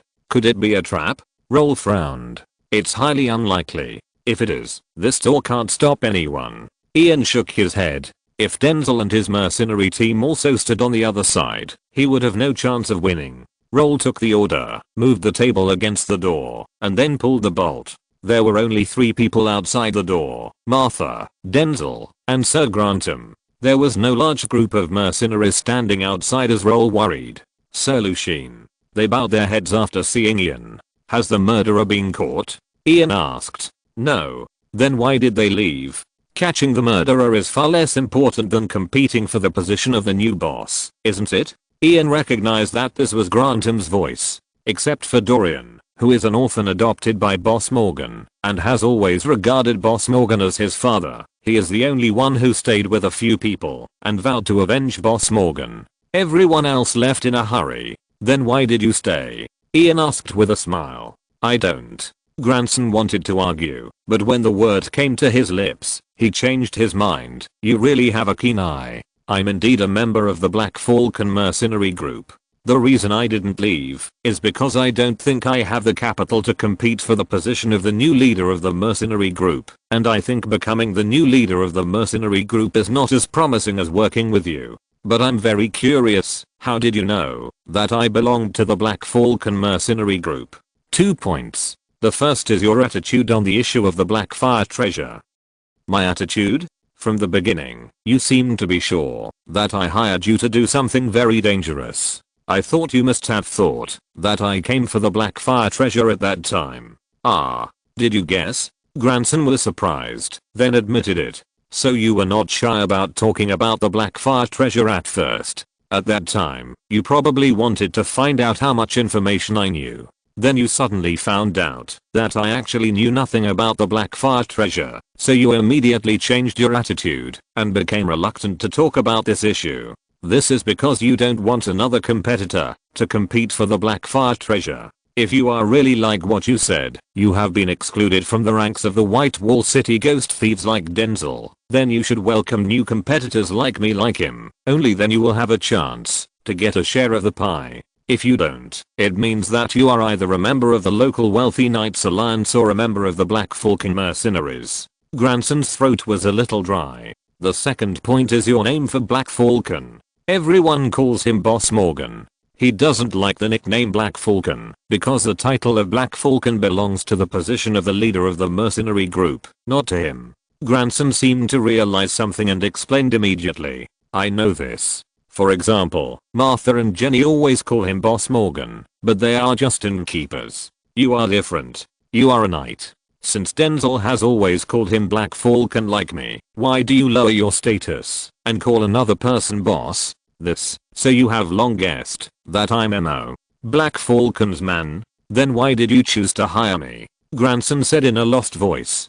Didn't I say it? I'm not interested in Blackfire's treasure. Since Black Falcon and I have no conflict of interest, what does it matter whether you are his man or not? Originally, in my plan, I would use a large number of his people. But now that plan has been ruined. By the way, you will still serve me now, right? I formally apologize for my previous deception of you, Sir Lucien. If you are willing to forgive me, my sword will belong to you. You have my forgiveness, sir, but never deceive me a second time. After Ian finished speaking, he looked at Denzel again. Oh, I didn't lie to you, sir. I swear in the name of Queen Nymeria, the Dornishman said hurriedly. Nymeria was the warrior queen of the Rhoynar. In order to avoid the invasion of the Valyrian Empire, she led the Rhoynar to cross the sea and arrived in Dorne. After that, she married Mors Martel, a Dornishman, and the two worked together to unify the fragmented Dorne. In the hearts of the Dornish, she has a very lofty status. Even in Dorne, women enjoy the same inheritance rights as men because of this queen. I know you are not lying, my friend. Ian nodded and looked at Martha. When will the inn be able to resume normal business? The mercenaries under Black Falcon smashed and destroyed everything downstairs and almost scared away all the guests. However, there are spare tables in the warehouse and the business of the store will soon return to normal. But what about those mercenaries who want to avenge Boss Morgan? I can try to persuade them to leave. Sir Grantham is ready to take the initiative to take on this task. Why should we let them go? Aren't they mercenaries too? They only want to avenge Boss Morgan, so they can't be hired by you. Grandson explained. But now, Ian narrowed his eyes. I'm also interested in the so-called Blackfire treasure. Chapter 37, Casting the Net, Part 1. Originally, Ian's plan was to cooperate with Black Falcon, deploy mercenary teams in all the important inns, ports and villages on the north shore of God's Eye Lake, and hunt players passing through this area. With such a large stall, he naturally did not dare to get involved in the matter of the Blackfire treasure. First, he was too busy, and second, he was worried about ruining his relationship with Black Falcon. Now that Black Falcon is dead, and without the support of the mercenary group, he can only cast a net in this inn, and on the King's Avenue outside the inn. Anyway, only these two places are the focus, and other places are just a matter of luck at most, which almost does not require him to do anything personally. Moreover, the powerful Black Falcon mercenary group is now caught in an internal struggle because of the death of Black Falcon, so what reason does he have not to get involved in the matter of the Blackfire treasure? But before discussing this issue, I have to arrange my original task for you first. Ian changed the subject. Sir, what exactly do you need us to do for you? Sir Grantham has obviously become much more proactive than before. Hunting. Hunting? You can tell them, Martha. Ian did not explain directly, but decided to let Martha do it for him. Soon, Martha told the story of how Sir Lucien and his men came from King's Landing to capture the fugitive. It was unknown whether she had any selfish motives, as she did not mention the reward offered by the Queen. In short, your mission is to monitor this inn and the King's Road outside, and secretly capture the person I want. Ian took over. My people don't have horses, so I can be responsible for the operations in the inn. Denzel spoke first. How many of you can ride horses? Ian said, and then changed the topic. How many of you can ride horses to fight? 3, including me, Pickled Lean, and Open Crotch Pants Jimmy. We used to be free riders, but the market has been bad in the past 2 years, so we sold our horses. Now you are free riders again, and I will give you horses, better weapons, and chainmail or plate mail with iron plates that can be hidden under your outer clothes. These are all my gifts to you. Ian said, and looked at Grantham. Of course, you have them too. Your generosity terrifies me. Denzel was a little overjoyed. I will provide you with funds later, and you will arrange people to go to the nearby castle to purchase After that, you and your 2 cavalrymen will join Sir Grantham command. You will be responsible for staking out the King's Road and pursuing those targets that are inconvenient for us to attack in the inn. Oh, I have no objection to Sir Grantham commanding us, but what about the others under my command? The others will stay in the inn, and I will personally command them. Of course, before that, you need to choose a leader among them to be directly responsible to me. This will weaken my reputation, sir. Denzel raised an objection. Aren't you going to be my squire? Do you still care about your reputation in the mercenary team? As you wish. Denzel was choked and could not find any other reasons, so he had to bow his head to obey. Call the man in now. I want him to attend my combat meeting. After a while, Denzel brought in a strong man with a grey beard. This is Eric the Dirty Joke, a senior swordsman and my mentor in life. Ha ha ha. Denzel pointed at the man he had just brought in and said, I recommend him to temporarily take over my command of my mercenary team. Pickles, Open Crotch Pants, and Eric the Dirty Joke. I must take back your nickname of Spike. Ian was not a decent judge, he complained. Sir, it is an honor to serve you. Eric the Dirty Joke smiled at Ian, but just as he was about to speak again, he was interrupted by Ian mercilessly. My first order is not to tell dirty jokes in front of me. Oh, 7 levels of hell. Eric the Dirty Joke pretended to be terrified. I didn't know you were the son of a warrior, but I believe that the Archbishop is not even 1/10 as pious as you.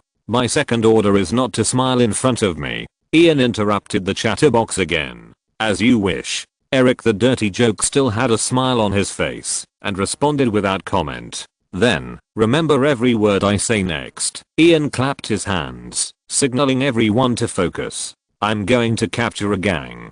They are composed of a group of hired knights and wandering mercenaries. There are several archers among them, and perhaps ironmen. They all fled in all directions while we were chasing them. However, they may come here to regroup.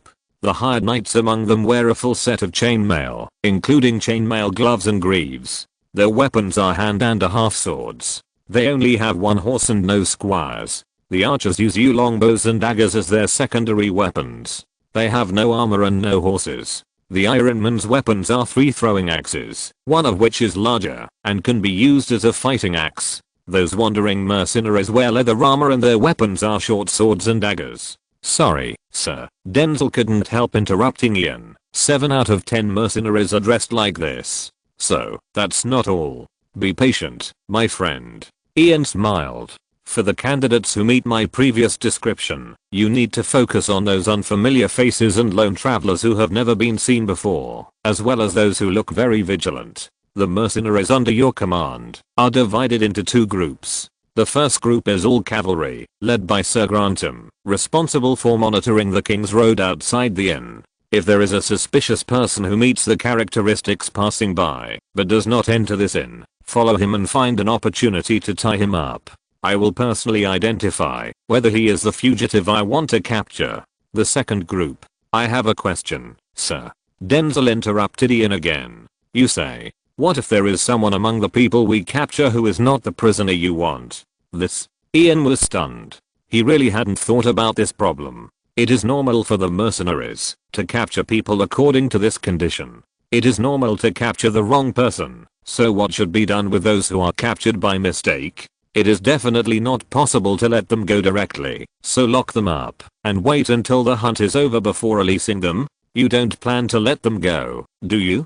Denzel seemed to have guessed Ian's thoughts. Sir Lucien, you and your companions are from the Great Lannister family. You naturally don't need to consider the feelings of those knights and mercenaries who were mistakenly captured, but I and the mercenaries I found can't do that.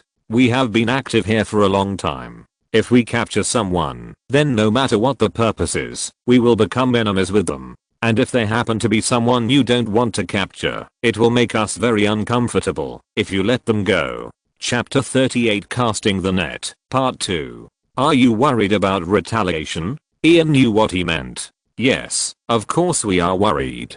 The people you want to capture include hired knights. If it is a direct battle, it is of course no problem for mercenaries to attack knights. But what you want us to do is to arrest the right person, but it is kidnapping if we catch the wrong person.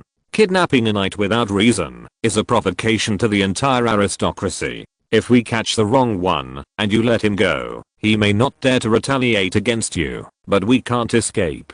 Once he reports his experience to the Great Lord, even if I'm spared, because I became your squire, these mercenaries under my command will face a catastrophe. So you want to silence all the people who were caught by mistake? Ian's eyelids jumped. He read this message from Denzel's eyes. You are really considerate, Sir Lucien. Denzel lowered his head quickly. No, no. Ian shook his head subconsciously. Of course, sir. You are a knight anointed with holy oil, an apostle of the Heavenly Father. Note 1. On Earth, killing innocent people is of course not your business. We are acting on our own initiative. Enough. Ian interrupted Denzel. This was not the result he wanted. If he was just hunting players, he would not have any psychological burden. But those ordinary passers-by. Ian could imagine how many people the mercenaries would mistakenly catch after he cast his net. Kill all these people. He shook his head. This was not what he wanted. Maybe there was room for improvement in the plan. The next moment he rejected this idea. Because he found that what Denzel said was a problem that could not be avoided. There was no doubt that if he did not allow the mercenaries to kill the wrongly caught people, then no mercenaries would serve him. Mercenaries would fight for money, but they would not die for money. Therefore, killing all the captured people was a necessary condition for this plan, and it was indispensable. I will only take the people I want to catch. Ian shook his head and exhaled. If you catch the wrong person, that's your business. How you deal with it has nothing to do with me. Ian couldn't think of a good solution for a while. He didn't want to kill innocent people by mistake, but he couldn't give up his hunting plan for fear of killing innocent people by mistake. If possible, he would try his best to avoid the death and injury of innocent people, but if it was impossible, he didn't intend to pretend to be noble. In the later stages, when players start a war, tens of thousands of people will be killed and injured. Compared with this, what are these casualties? Yes, sir. Denzel nodded quickly. He knew that Sir Lucien had acquiesced to his request. Then there's the second group. Ian looked at Dirty Joke Eric again. You and the rest of Spike's men will be under my command, and you will be stationed in the inn. After our target enters the inn, he may start to test the identities of others, and you need to pay special attention to these guys. Of course, I will stay in the hall most of the time to personally identify the target. In addition, Ian suddenly thought of a good idea. Choose a decent looking man from your men, and we will equip him with a set of equipment exactly the same as the hired knight I want to capture, and then let him sit at a table alone in the hall and drink. If anyone comes to test him, send someone to the kitchen to report to Martha, and let Martha put a knockout drug in that person's wine. What? Martha was a little confused. Anesthetic. What? A drug that can make people faint. 7 levels of hell. How can I have that kind of thing? Martha said shrilly. Blame it on me for reading too many martial arts novels? Ian pinched the bridge of his nose. Then there must be medicine for his diarrhea, right? I don't have that either. But I know there's a kind of mushroom in the woods behind the mountain. Eating it will make people weak and even cause hallucinations. Red umbrellas, white poles, lying on the board after eating? Then use that. Anyway, make him lose his strength, so that others can take him away quietly. And if someone chooses to attack our bait directly, then the other mercenaries will use the name of subduing him, and bring him to me without arousing the suspicion of other guests. In this way, we all have tasks. Who will help you fight for the treasure of Blackfire? Do you want to ask the family for help? Denzel was a little disappointed. In that case, they would have no chance of getting the treasure. Have you seen the shadow of the Blackfire treasure? Is there any evidence to prove that this thing exists? What can I use to ask the family for help? Ian asked arrogantly to cover up the fact that he could not ask the family for help. I'm interested in the so-called Blackfire treasure, but it is nothing compared to my own mission. Do you understand? Sorry, sir, I don't mean to question your decision. Denzel always kept a low profile and apologized as soon as he found that Ian was unhappy. This made Ian wonder how much the young Dornishman had been beaten by the society. You know, the arrogant Dornishman never bowed his head to the dragon of Egan the Conqueror, and even used a crossbow to shoot down the giant dragon Merixes of Egan's sister Innes from the sky. Then, Grandson and Denzel, each of you choose a subordinate to go with Case to the nearest castle. to purchase the armaments needed to rearm the two mercenary teams, including armor, weapons, and horses. Ian wanted Case to buy him a set of plate armor, but when he thought that it would be better to customize it, he temporarily gave up the idea. Before they come back, we will not set up control of King's Road for the time being, just keep an eye on this in. Anyway, this is the big deal. Denzel, you and Dirty Duanzi will make arrangements now. By the way, help Martha and clean up the hall as soon as possible. Yes, sir. Denzel took the order and left. Then there is the issue of the Blackfire treasure. Sir Grandson, tell me all the information you know. To be honest, I know very little information, because I did not act with Boss Morgan.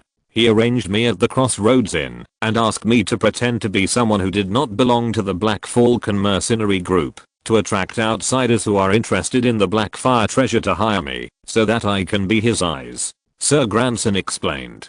Did Black Falcon tell me why he came to this inn yesterday? He never told me. We have no relationship on the surface, so we deliberately kept our distance. I think his adopted son Dorian should know something. But Dorian's mind is probably full of revenge for Black Falcon. He should not accept your employment. So why do I need to hire him? If we want to make him speak, we obviously have a better way, don't we? I don't understand what you mean. If we are going to investigate Black Falcon's death and help him avenge, wouldn't he naturally share all the information with us? Notes. 1. Skyfather, one of the 7 gods of Westeros, represents judgment, and his image is a bearded man holding a scale. Chapter 39 Late Night Secret Meeting. Black Falcon was wearing a plate chainmail, and the chest part was covered by a large piece of iron sheet. The iron sheet was 2 mm thick, which was about the same as an ordinary wrought iron breastplate. This steel crossbow arrow penetrated the 2 layers of defense on Black Falcon's chest from the front, and pierced into his heart. This requires more than 200 joules of energy, which can only be done by a military crossbow with an armor-piercing arrow at close range. He was also hit by an arrow in the leg. This crossbow arrow penetrated the outside of his right thigh. He had no defense here. There was a large piece of blood at the door of the room, and then from there to Black Falcon's body, there were also signs of dragging, which showed that Black Falcon was attacked at the moment the door was pushed open. Ian stood at the door and replicated the action of pushing the door. From the angle of incidence of the crossbow arrow on the body, the 2 attackers at the time should be one standing in front of the door and the other squatting in the corner over there, both holding military crossbows, waiting for Black Falcon to push the door open. Flipping open the eyelids of the corpse, Ian further examined the condition of the corpse. The pupils were slightly cloudy, the spots on the back had begun to merge, and the body was completely stiff. The victim had been dead for more than 6 hours. The time of death was probably between the ghost hour and the wolf hour. Note 1. After examining the body, Ian looked at Dorian, the adopted son of Black Falcon. The situation at that time should be that Black Falcon came to the room of the suspected Grafson family night alone and fully armed at midnight yesterday. When he pushed open the door, he was immediately attacked by the other party. He didn't even have time to scream before he died. Then the knight and his servant dragged Black Falcon's body from the door into the room, closed the door, and fled here at night. What puzzles me is why Black Falcon obviously brought 10 of you to this inn, but chose to meet the other party alone in the middle of the night. Moreover, since they agreed to meet alone, why didn't they say anything? The situation at the scene was obviously like this. The murderer didn't intend to talk to him at all. He came to take his life from the beginning. Black Falcon was attacked as soon as he opened the door. What kind of deep hatred is this? Black Falcon went to meet the other party fully armed, which shows that he did not trust the other party. Then why did he go to the appointment alone? This is very strange, isn't it? How did you know all this? I didn't see anything. After hearing what Ian said, adopted son Dorian was dumbfounded and asked blankly. These foreign names are not easy to remember, so Ian subconsciously added nicknames to those guys who didn't have nicknames. Dorian was called adopted son, Sir Grantham was called Sir Traitor, and Spike Denzel was called the Dornishman beaten by society. You are watching, and I'm observing.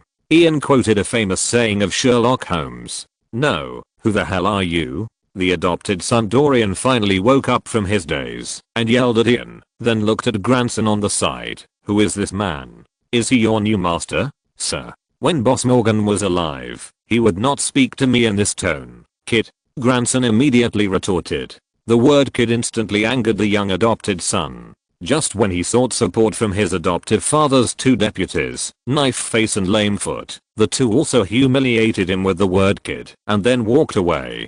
Just when Dorian wanted to draw his sword, Ian stopped him. I think you have misunderstanding of Sir Grandson. Don't you realize that he is the only mercenary captain who stayed here after your adoptive father died and wanted to avenge him? Which of the other guys didn't want to rush back to your base as soon as possible to compete for the position of the next leader? This.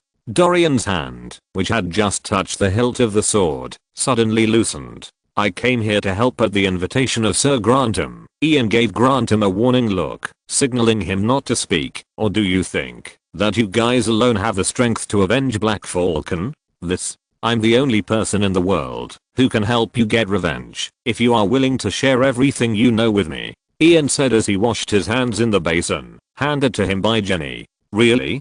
Dorian believed it subconsciously. He looked at Ian and then at the traitor Grantham. Of course.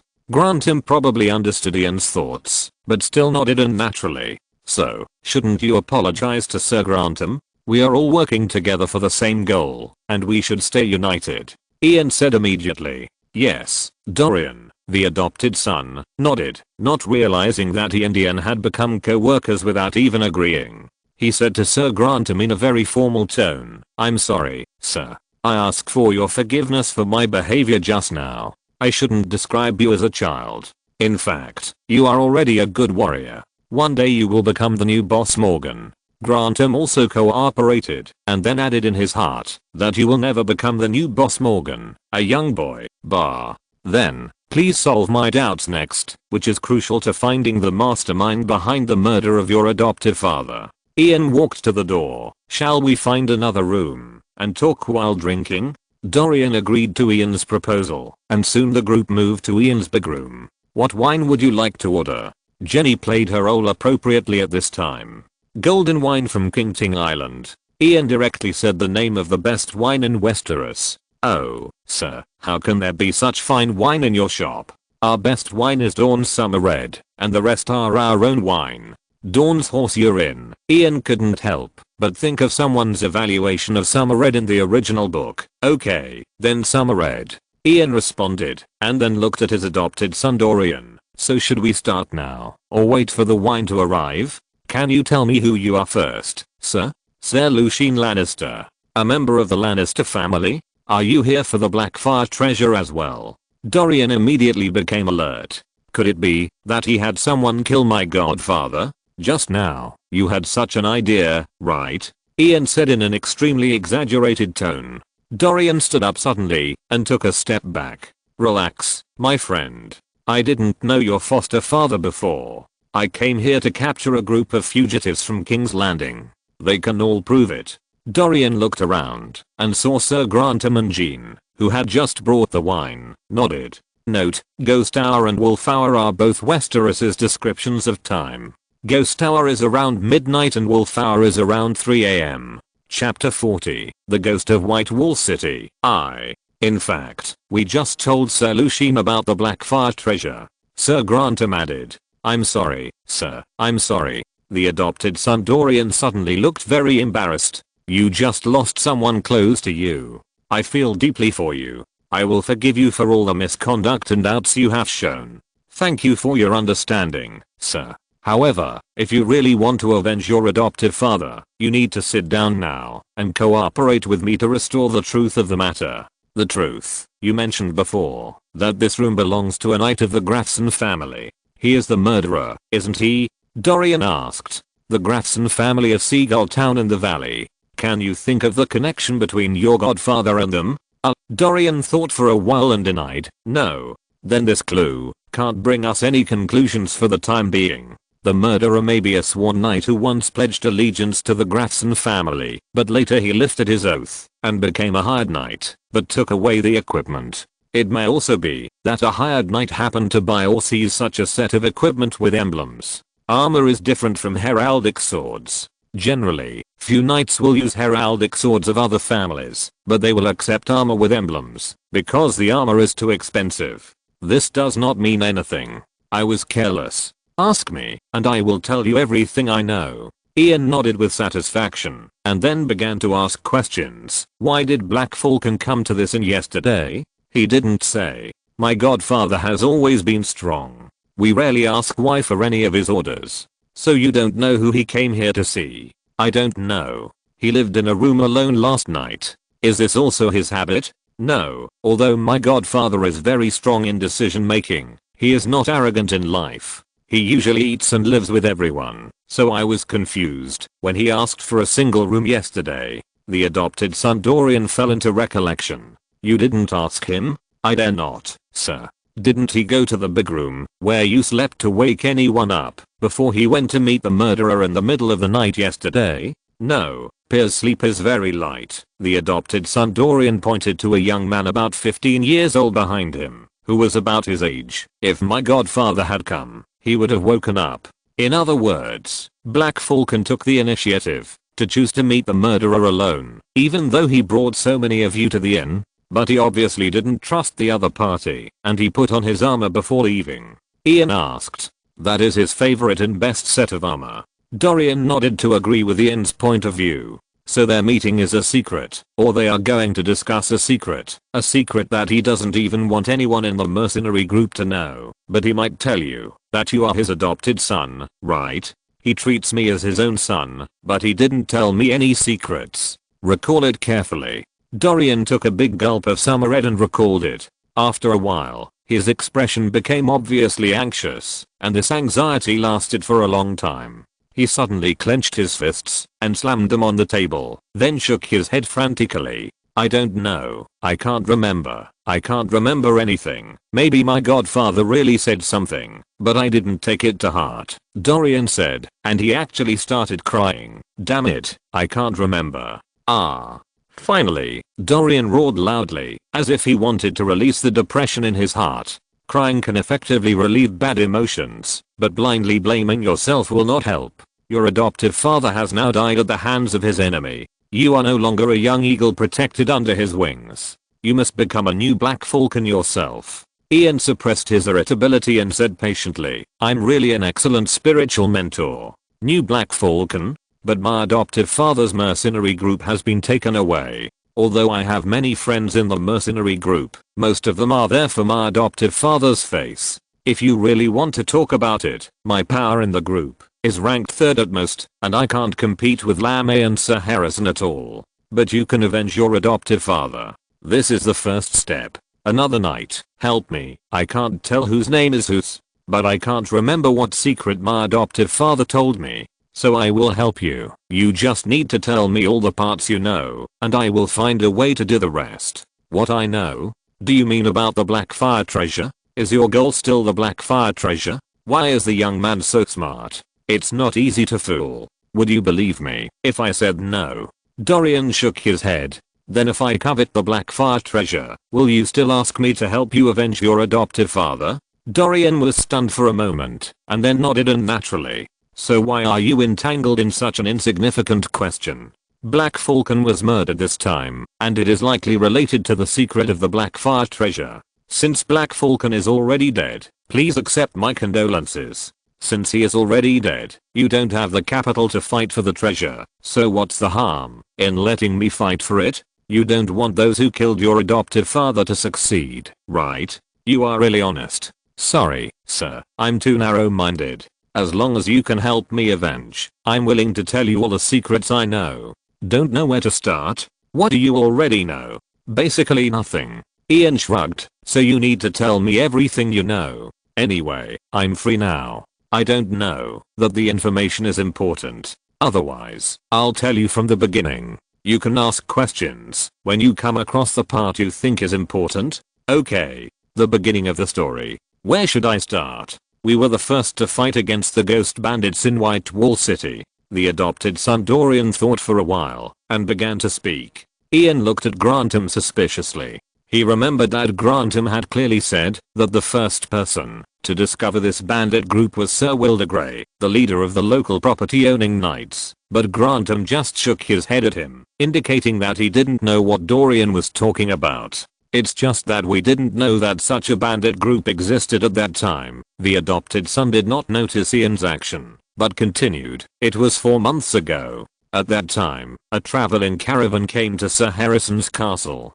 Oh, that was the main base of our mercenary group, 15 leagues, 72 kilometers, northeast of the ruins of Whitewall City, close to the King's Road. Well, then this Harrison will be called landlord, sir, Ian thought to himself. Chapter 41, Ghost of the White Wall City, Part 2. The traveling caravan brought a message, saying that they had encountered survivors of a caravan from Beauty Set, a trading town on the banks of the Blue Fork River, that was robbed by bandits, so they hoped to hire a group of mercenaries from us to escort them to King's Landing. At that time, my foster father's first reaction was it our people who did it? Sir, you may not know that there have been no bandit problems in the northeastern shore of God's Eye Lake for a long time. As long as the caravans passing through here pay us protection fees, the adopted son Dorian added in his heart. So when Godfather heard the news, the first thought that came to his mind was whether one of our mercenary teams had failed to control its own hands and feet. So he hired a team of 12 mercenaries to the caravan and ordered a thorough investigation of the matter.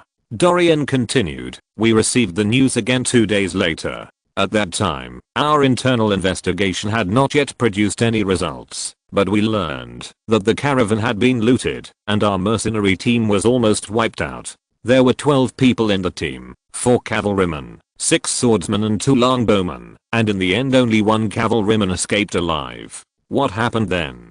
Ian asked curiously. It was not normal for mercenaries to be wiped out, because they would not fight to the death. Once they found that the momentum was not right, the mercenaries would inevitably turn around and run. In this case, they were still wiped out. It could only mean that the opponent either ambushed them or had a good cavalry force. He said that they were attacked by a group of cavalry. There were about 20 to 30 of them, all cavalry, and they surrounded them from all directions. Because they were attacked by surprise, they had no time to use cards to build a defense line. They were scattered by the enemy at the first sight. He took advantage of the chaos to sneak onto a horse and escaped.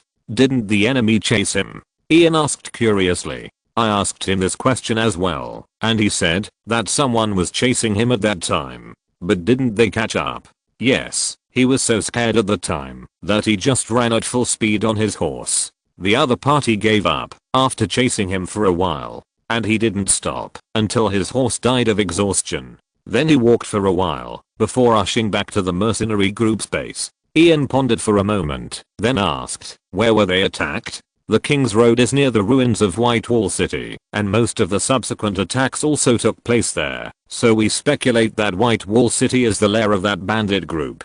I think it's just the opposite. Ian shook his head. I think their camp should be quite far away from the ruins of Whitewall City. Why? Adopted son Dorian was a little unbelievable. If their camp is near Whitewall City, do you think they have any reason to give up the pursuit? Obviously, if you let a person escape alive, the first place you should search is the area near the incident. If their camp is really there, it is reasonable for them to hold on to the fleeing cavalry, right?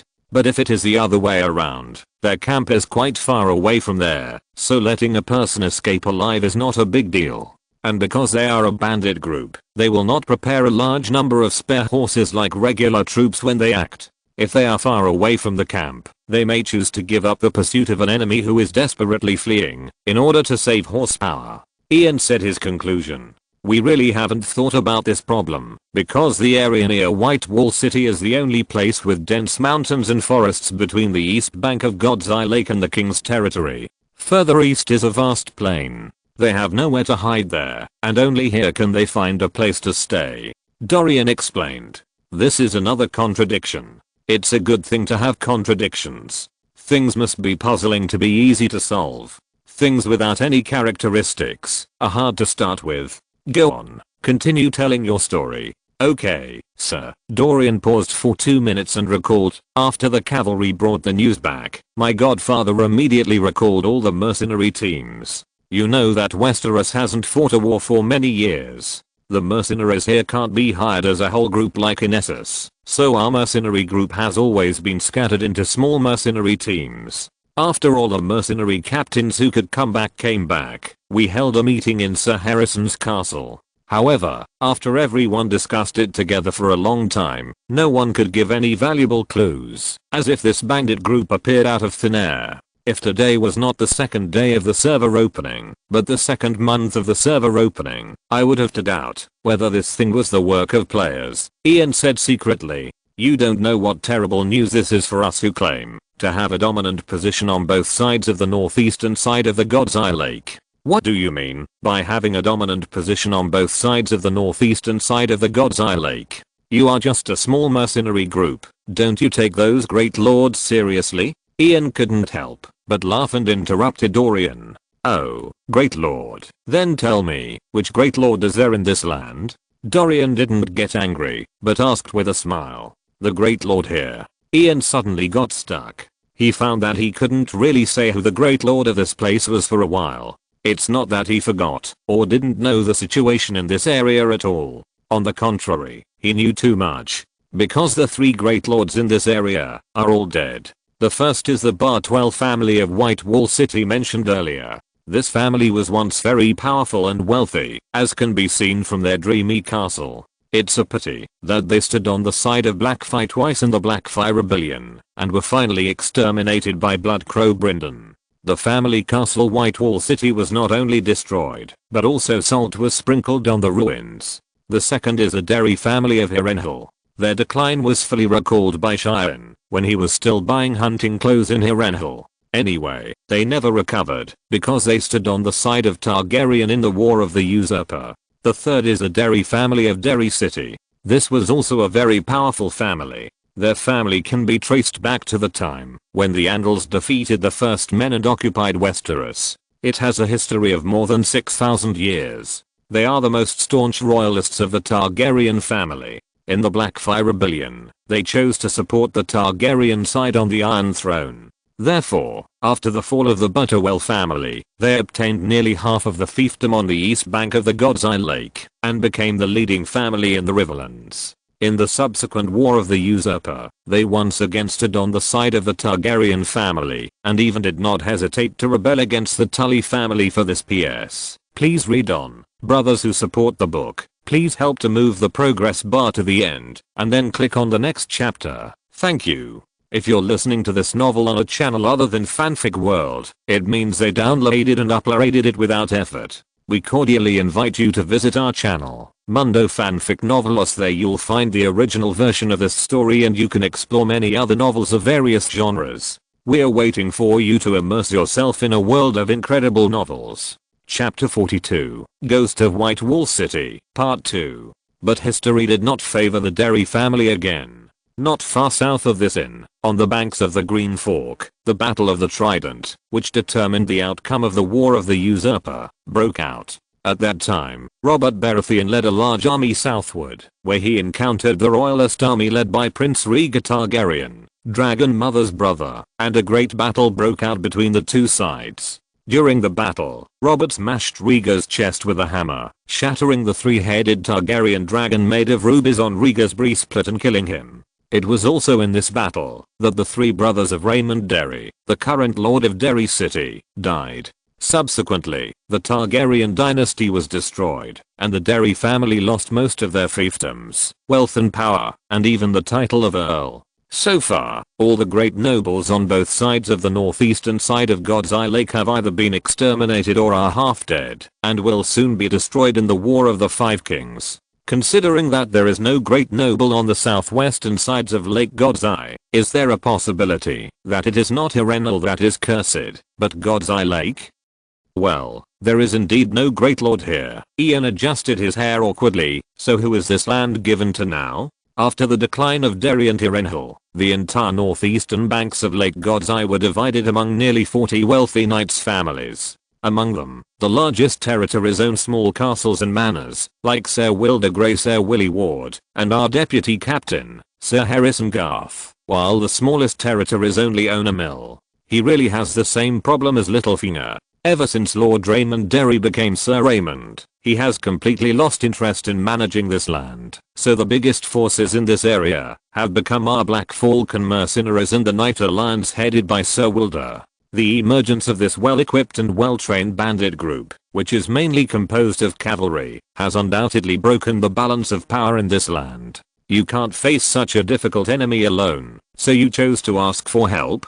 Oh, you really are omniscient. Dorian was mentally prepared for Ian's ability to be like a prophet, so he didn't seem too surprised. Yes, we immediately sent ravens to Harrenhal, Derry and Sir Wilder's castle, to inform them of this. But they didn't respond to us, so we naturally couldn't face such a strong enemy alone. Although the known strength of the White Wall City bandits is only more than 20 people, and our entire mercenary group has more than 200 people, we are mercenaries, and we can't go to a group of cavalry to fight for no reason. We waited until the second month. The looting on the King's Road became more frequent, and our brothers who were on duty for escort missions also suffered considerable losses. At this point, we could no longer let things take their own course, so our foster father called the mercenary captains together for a meeting. In the end, we decided to shrink our sphere of influence and only defend the existing strongholds. The core forces will not accept mercenary missions for the time being.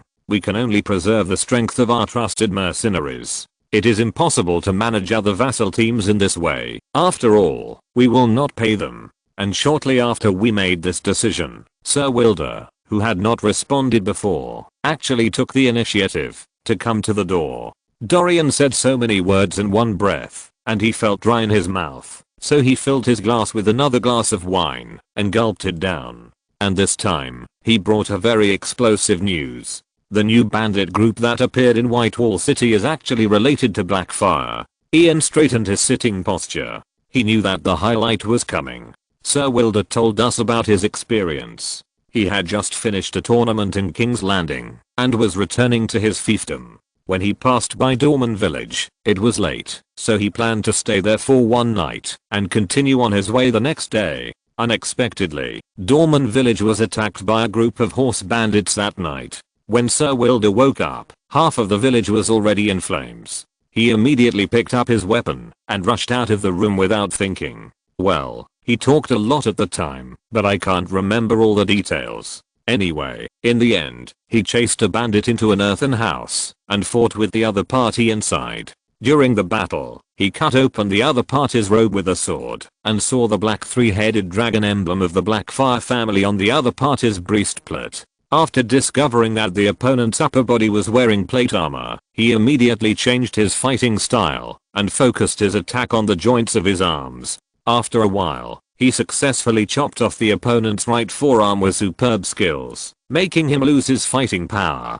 However, just when he was about to take advantage of the victory to finish off his opponent, he heard a burst of hurried footsteps outside the house. He knew that the enemy's reinforcement had arrived, so he gave up the idea of killing the enemy and hurriedly fled there.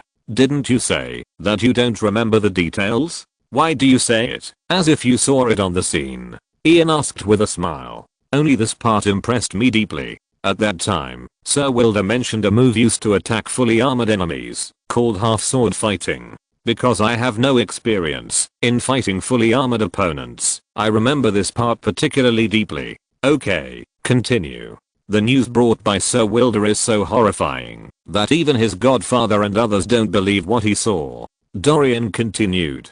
After all, the last blood descendant of the Blackfire family, Merys Blackfire, was killed by Sir Barristan the Fearless in the Battle of the Nine Copper Plate King. Now it is suddenly said that the remnants of the Blackfire have emerged. It is normal that no one believes it. Ian nodded. Let alone them. I don't believe it either. Yes, that's what we said at the time, but Sir Wilder swore on his honor that he really saw 3 black dragons. Sir Wilder's firm attitude and the fact that the bandit group appeared near White Walls really made this matter look more convincing. In the end, everyone agreed to launch a joint attack.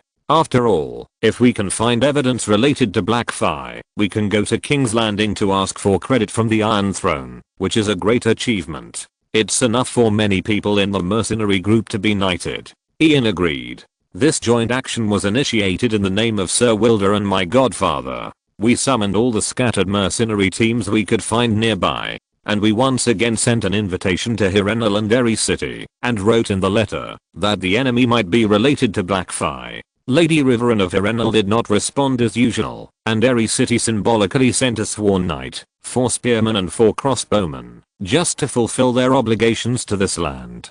P.S. Please vote and read more. Chapter 43 Black Falcon and Mountain Weasel. It took a full month to prepare, and we assembled a legion of more than 400 people, plus 4 light cavalry for reconnaissance and support. Oh, by the way, Dorian suddenly looked at the mercenary captain Sir Grantham. It seems that it was on that day that you completed your last mission to the north and returned to the base. Yes, the traitor Sir Grantham nodded. I had just returned, and I was incorporated into the battle sequence before I figured out the situation. If it weren't for the money, I really wanted to twist off the head of Harrison, the landlord, who gave me orders at will. Ian stretched out his hand to stop the traitor, motioning him not to continue, and then looked at Dorian. Go on, go on. I don't know if Sir Grantham told you that we finally found a temporary campsite in the woods south of White Wall City, a camp of about 40 or 50 people, but when we got there, the camp was empty.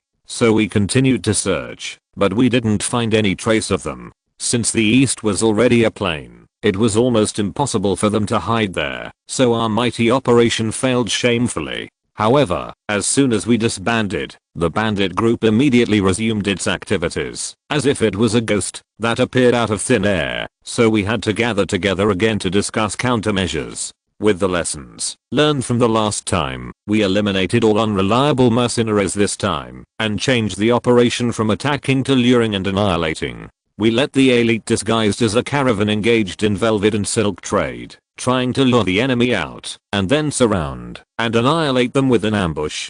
Good idea, Ian nodded approvingly, but you still failed. Yes, the bandit group didn't fall for it at all. We changed several versions of the plan, but the bandits just didn't come to rob us. Did they stop when you set up the ambush? No. They are still active, but they are looting the real passing caravans, which coincidentally perfectly avoided our traps, just like ghosts. There is obviously a traitor, Ian said. It is no wonder that the Black Falcon mercenaries and the Knights Alliance had an internal conflict. This bandit group was obviously robbing everywhere, but they just didn't bite the bait they set. It is impossible that this is not a traitor. My godfather and Sir Wilder also made such a judgment, but as to which side the traitor came from, both sides insisted on their own opinions, and had no evidence, so our alliance was soon broken. After that, we started to act separately, and searched for the Blackfire's restoration treasure, but we didn't get any results.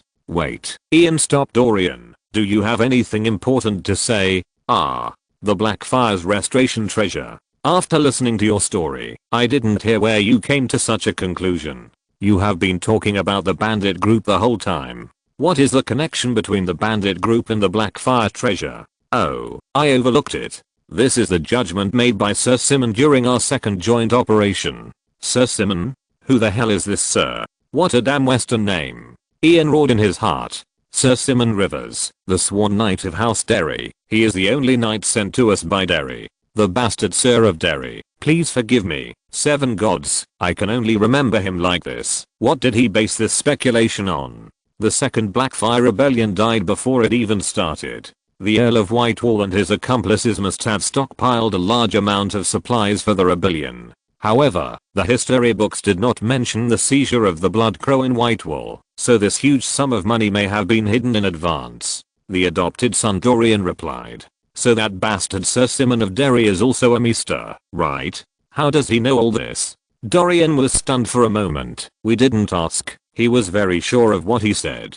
Ian frowned. Although he had an impression of the second Blackfire rebellion, he had not paid much attention to its subsequent handling, because the rebellion was too farcical. It is indeed possible that the Earl of Whitewall City really saved a large sum of wealth, but the wealth left by the Earl of Whitewall City alone could not be qualified as the Blackfire restoration treasure. However, such a large group of you have been looking for the Blackfire treasure for so long, and it is still just a guess until now. You haven't found any evidence at all? Ian's mouth twitched, and he suddenly had the urge to slap Dorian in the face. That group of robbers has been active near White Wall City. They must be looking for this treasure. Otherwise, why did they have to come here? If they want to start a new Blackfire rebellion, it is impossible to choose to start it on the east bank of God's Eye Lake, right? Dorian explained hurriedly. But if they are here to find treasure, shouldn't they do it secretly? Why do they have to rob so ostentatiously? Ian shook his head and denied Dorian's statement. My godfather also mentioned this issue, Dorian said quickly. In the end, his judgment was that the group of robbers had been looking for it here for a long time, but they had not found it. They looted to replenish supplies and to recover their losses through looting, because they were angry and wanted to recover their losses. This makes sense. This Black Falcon is a bit of a guy. He doesn't look like a muscular and simple-minded ruffian. Isn't this the point? So this is the proof that you think the Earl of White Wall City left the treasure to restore the country? This is too rough even as a guess, right? There is no evidence or clues? Ian just thought it was absurd. I don't know, but since my godfather and Sir Wilder are so sure, it means that they must know some clues, but they just didn't tell me. Dorian said awkwardly. After all, he had just boasted that Black Falcon treated him like his own son and had no reservations. Ian rolled his eyes and stopped entangled in this topic that could not get any clues. In the past month, have you made any progress in the treasure hunt?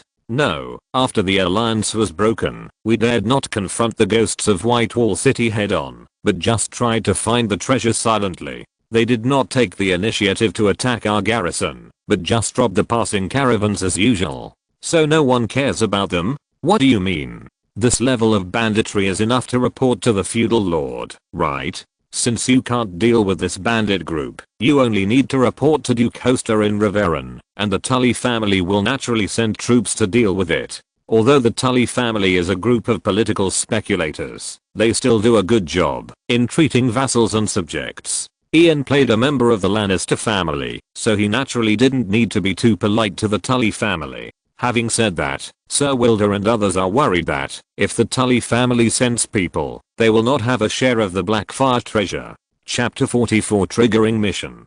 Won't such continuous looting affect the income of their territories? Anyway, the Knights' territories are very scattered, and they don't have the power to levy taxes on passing caravans. As long as the ghosts of White Walls don't attack their manors, it will basically not affect them. If Derry or Harrenhal still have the power they once had, this group of robbers will not be able to run rampant here.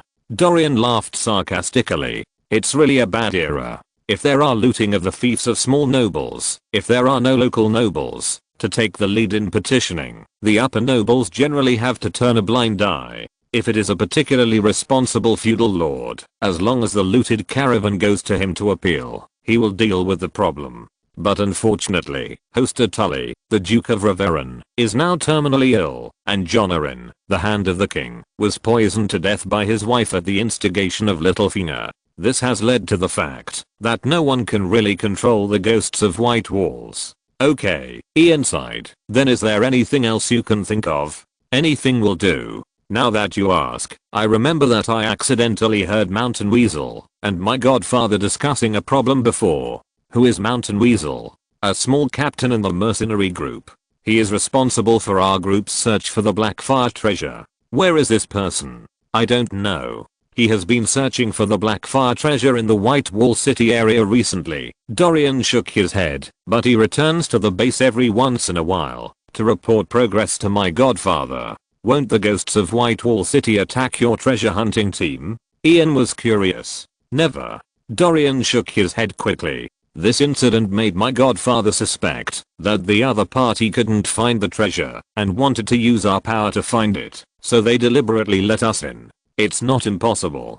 By the way, what did you overhear before? A week ago, I overheard my godfather mention a traitor when he was talking to the Mountain Weasel. They seemed to know who the traitor was, but when I asked my godfather, he told me not to worry about it. He said that it would all be over soon. Fortunately, you remembered it. Ian shook his head and chuckled. Although I don't know what this means, I have a hunch that the key to unlocking the truth is hidden in this sentence. You mean, it was the traitor who killed my godfather? This is a simple but superficial guess. You can't get any valuable conclusions from this guess, right? Judging from the current situation, we can only say that your godfather's death may be related to the traitor. As for more information, I need time to organize and think about it. But before that, we have to find this mountain weasel first. Even if we find him, he will not serve us. He only serves the leader of the mercenary group. Dorian explained. Mercenary leader? Suddenly, Ian had a bold idea.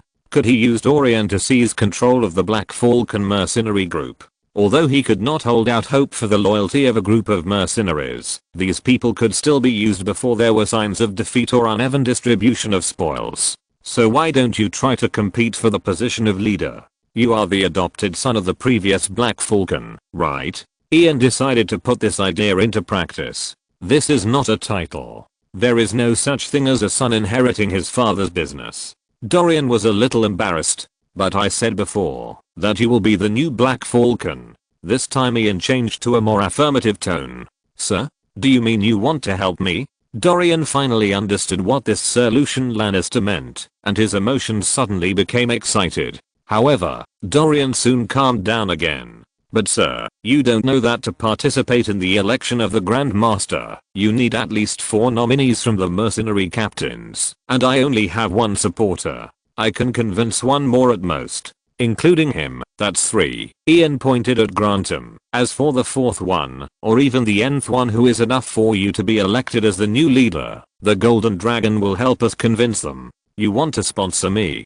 Dorian said happily. Mercenaries usually have no principles. As long as they are paid, it is not a big problem to convince them. Isn't it obvious? Then what is the price? Dorian was not stupid, and asked immediately. Loyalty. Black Falcon is a mercenary group, sir. No one can trust the loyalty of mercenaries. Even if I get the position of Grand Master, it is impossible for me to lead a mercenary group, to be loyal to you. But I personally, if you can find out the truth about the death of my adoptive father, and help him avenge, I can swear allegiance to you, and do my best to maintain the loyalty of the mercenary group to you. Ding. Ian was about to answer, but to his surprise, the system that had been silent for a long time suddenly responded. Deal. Ian hurriedly answered Dorian, then immediately closed his eyes to check. Discovery triggers the task, the truth about the death of Black Falcon. Task description. Black Falcon was attacked by a military heavy crossbow in the middle of the night in a room, suspected to be a knight of the Grafson family. His adopted son Dorian hopes that you can help him find out the truth about the murder of Black Falcon and help him avenge. Task reward. Dorian will swear allegiance to you. Additional reward. Unknown. Accept. Consume 1 point. Reject. Going on a task at this time. As soon as Ian thought about it, he found the common point between the 2 optional tasks that have popped up so far. The natives formally made a request to the player and promised specific rewards. Without hesitation, Ian clicked to accept. He was rich and didn't need to save these points now. The task interface soon changed. Optional task 1, the truth about the death of Black Falcon. Task goal, find out the truth about the death of Black Falcon and avenge him. Mission reward, Dorian will swear allegiance to you. Additional reward, unknown, current remaining points. 13. Looking at the refreshed mission interface, Ian couldn't help but feel a little disappointed. It just changed the mission description into the mission objective and did not provide any clues other than Dorian's description. Moreover, the additional reward of the mission was still displayed as unknown, which meant that Ian could not judge the difficulty of the mission by the content of the additional reward. This meant that the system did not give the player any loopholes to exploit. No. Who said there were no loopholes to exploit? Ian suddenly thought of a great way to confirm whether the Blackfire treasure existed. Although the mission would not provide any additional information to the player, as long as there was a mission for the Blackfire treasure, it would at least prove that this thing existed, right? Of course, the test was not now, and he still needed to continue discussing the issue of the Black Falcon mercenary group with Dorian. Chapter 45 Testing. When will the new leader of the Black Falcon mercenaries be chosen? Ian asked. The Lame ones are already on their way back. They will probably reach our base before this evening, and then Sir Harrison, the landlord, will send someone to notify all the mercenary captains stationed nearby to return. This will take at least half a month. and it will take at least a month for the new leader to be officially chosen. Adopted son Dorian thought about it and came to a conclusion. I don't have time to wait for a month. Ian frowned, then asked, you said before that your position in the mercenary group is at most third, so who are the first two? Lame ones Calvin and Sir Harrison. Lame ones is my godfather's confidant and the deputy leader of the mercenary group. Most of the forces under my godfather should support him, and Sir Harrison is another faction in the mercenary group. After all, he provides the headquarters for the mercenary group. In other words, as long as we have the support of these two people, we don't have to go through the process of election for the leader, right? Ian found the key point directly. That's the theory, but I'm afraid it's not that easy to do. I'll do the hard stuff. You go get ready. Ian ordered Dorian and his 3 men directly. We'll set off later and try to get to Sir Harrison's castle before tonight. Seeing Ian's insistence, Dorian said no more, bowed slightly, and left the room with his men. Sir Grantham, you and your people will all come with me later. The deployment of the inn remains unchanged. Give up the control of the King's Road and temporarily control only this inn. The Dornishman Denzel will be in charge of the command. Sir Woozy also took the order and left. Then Ian sent Jenny away with his eyes, so that only he and Luo were left in the room. Okay, let's do the test now. Ian planned to use Luo to do the first step of the test. After all, according to the setting, that the NPC rewarded by the system is not an android. Luo himself is also a native of this world. If Luo's request cannot trigger the task, he will find a way to find someone else to test. Well, first of all, let's start with the simplest. Ian handed a gold dragon to Luo. Remember what I'm going to say next, and read it to me. If you can help me clean these cups, I will pay you this gold dragon as a reward. If you can help me clean these cups, I will pay you this gold dragon as a reward. Luo didn't ask why, but just picked up an empty cup on the table and handed it to Ian. Ding. A prompt sounded in Ian's mind, and he quickly closed his eyes and logged into the system to check. Discover the trigger task, wash the cups task target, wash Luo's cups task reward. 1 gold dragon additional reward, unknown, accept, consume 1 point, reject fuck, really? Ian immediately showed a happy expression. Sir? What on earth is this doing? Luo finally couldn't help it. His curiosity has always been stronger than other religious dead men. You can understand it as some kind of religious ritual. Ian smiled as he clicked reject. With a ready-made explanation, he didn't need to make it up anymore. As expected, Luo just bowed his head devoutly and stopped asking questions. Then, use this gold dragon as a reward and ask me to help you find the treasure of Blackfire's restoration. Ian continued to order, if you can help me find the treasure of Blackfire's restoration, I will pay you this gold dragon as a reward. When he spoke for the second time, Luo seemed to be much more familiar with the task. Discover the trigger task, Blackfire's restoration treasure task description. A bandit group called White Wall City Ghost has been active near White Wall City. It is said that they are looking for the wealth that Earl Butterwell hid in order to launch the second Blackfire rebellion. Luo hopes that you can help him find this treasure. Mission reward. 1 gold dragon additional reward, unknown, accept, consume 1 point, reject great. Ian clenched his fist. It really is. Accept optional mission 2, Blackfire's restoration treasure mission description. Find Blackfire's restoration treasure mission reward. 1 gold dragon additional reward, unknown, current remaining points. 12 Blackfire's restoration treasure. Well, at least it's the treasure of Earl Butterwell, the Lord of White Wall City. How much money would it be worth? 50,000 gold dragons? Or 100,000? Ian didn't have much hope for a bigger number. After all, no matter how rich the Earl of White Wall City was, he was just an Earl of the Riverlands, not the Hightower family of Old Town. Wait. Ian stroked his chest to calm down his excitement. He suddenly realized that the bug he found seemed a little too big. After all, the trigger mechanism of the optional mission was too simple. Just find someone and ask the other party to make a plea to you in a self-directed and self-acted way, and it would be triggered. If this bug was used by players to get intelligence, wouldn't it be too fatal? If you post a task to capture N players at a certain location, you can confirm how many players there are by just looking at the triggering of the task. Then you can also lock the players' more specific locations by narrowing the scope of the area in the task. Thinking of this, Ian shook his head. After grabbing the first blood, he successfully got rid of the threat of the assassination mechanism of the scoreboard, so that he forgot the fear that the planner brought to him at the beginning. With the digging level of Gal Planner, who has 70% of his own ability, how could he allow such a fatal bug to exist? Could this be another pit? Then let's talk about this part. Ian suddenly became alert. He planned to continue the test. If you can help me go to King's Landing to duel with Lord Eddard Stark, then I will pay you this gold dragon. King's Landing? I think the Duke of Winterfell is probably. Don't worry, just do it. Ian interrupted LUR. If you can help me go to King's Landing to duel with Lord Eddard Stark, then I will pay you this gold dragon. Ding. The system prompt sound rang again. Discover the triggered mission. Challenge Eddard Stark mission objective. Find Lord Eddard Stark in King's Landing. Challenge him to a duel and defeat him. Mission reward. 1 gold dragon additional reward. Unknown. Accept. Consumes 1 point. Reject. Damn.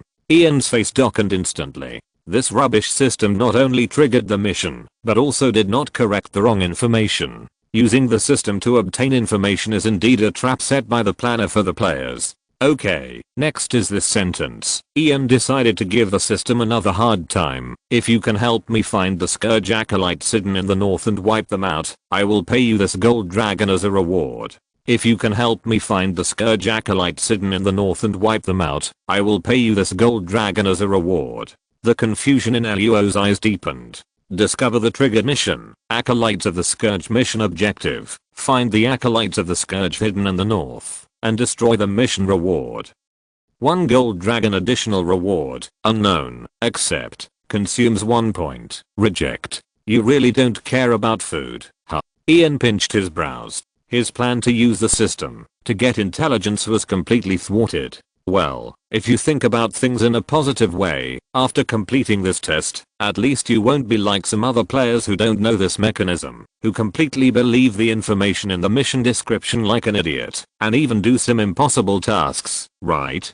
P.S. Please vote, there will be more in the evening. Chapter 46, Black Falcon Mercenary Camp. Night fell, and the crescent moon rose. Under the cold moonlight, Sir Harrison's manor was rarely closed. There were 6 guards at the gate of the manor, fully armed and ready for battle. Adopted son Dorian stepped forward and easily let the guards go, and Ian and others followed him through the gate of the manor.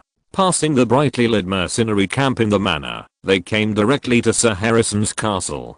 People who see the castle of medieval knights for the first time are often disappointed, and Ian is no exception. Although Ian was mentally prepared for the family background of ordinary knights, when Ian, who had only seen castles in movies and TV shows, or famous European attractions, really saw this small and lovely castle in Sir Harrison's manor, he couldn't help laughing. There was such a story in the original book. When Fire-Kissed Ygritte first came to the south of the wall, she pointed to a mill, and asked Jon Snow if it was a castle. At that time, Jon Snow told her that it was just a mill, and the castle was much bigger. Ian couldn't help wondering, if they saw Sir Harrison's castle, would Snow still tell Firekiss that it was a large mill? Tonight is destined to be a sleepless night, sir. Dorian whispered to Ian. Let's go in. Ian raised his chin and motioned Dorian to knock on the door. Dorian slapped his horse and took 2 steps forward. The sharp-eyed castle guards immediately recognized him. Oh, little Dorian, why are you back now? Deputy Captain Kelvin has been here for almost 3 hours and is now talking to Sir Harrison inside. The old guard took the reins from Dorian skillfully and then called another young guard to come over to help lead the horse. My godfather is dead, Dorian whispered. In front of this old guard, who had watched him grow up, he suddenly wanted to cry, but he knew in his heart that this was not the time. He came back to compete for the position of Grand Captain. If he cried here, even if he became the new Black Falcon with the financial support of the Lannisters, he would probably become a joke in the eyes of these mercenaries. The deputy captain and his men have already brought back this news. The old guard looked at Dorian, who was holding back his tears, and didn't know how to comfort him for a moment. It's okay, Uncle Carrie, I'm fine. Dorian took the initiative to squeeze out a smile to him. I will avenge my adoptive father with my own hands, he said loudly as if declaring, I will become the new Black Falcon. Oh, Dorian. This time even the old guard shook his head, obviously surprised at Dorian's overestimation of his own abilities. You go in and report first, Dorian said, pointing to Ian behind him. This is Sir Lucien Lannister, he is my friend, and now he hopes to meet Sir Harrison and Lame. He paused here, and didn't finish the unfriendly nickname, and Uncle Calvin, Knight of the Lannister family? The old guard glanced at Ian, nodded, and then turned around, and walked into the castle. Ian and his friends waited outside the castle for a long time, but never waited for the old guard to come out. This is too slow, Dorian couldn't help complaining. Usually this kind of report takes no more than 2 minutes. Sir Harrison must not want to see me. Is it possible that Sir Harrison and Lame are discussing something important and don't want to be disturbed now? The traitor Sir Grantham also interrupted. If that's the case, shouldn't the old guard at least come out? Ian shook his head and denied the two people's idea. If they were having a conversation, why did they leave the guard who reported it behind? Dorian, how about I go in and take a look for you? Another guard asked hurriedly. Go ahead. Dorian nodded, suppressing his anger. Sir Lucien, Roll, who had been silent all the way, suddenly stepped forward and came to Ian's side. I just saw a head flash past the second floor window. Although it was only for a moment, it should be observing us. This gave Ian a bad premonition, because he suddenly remembered an old problem. The Black Falcon mercenary group never appeared in the original book. If the previous Black Falcon leader did not appear because he had died in the crossroads in advance, then why did the newly elected leader of the mercenary group and the mercenary group itself not appear? Is it possible that in the timeline of the original book, the new Black Falcon was not elected at all, and the mercenary group was directly disbanded due to internal strife?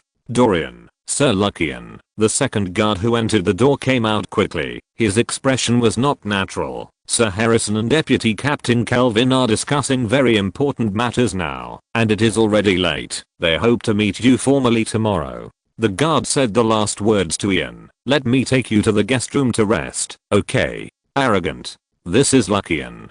Dorian was about to use the tiger skin of Sir Lucien to scare the guard, but was interrupted by Ian. Just follow Sir Harrison's arrangement. It happens that I'm a little tired. It is indeed a good idea to talk about it tomorrow.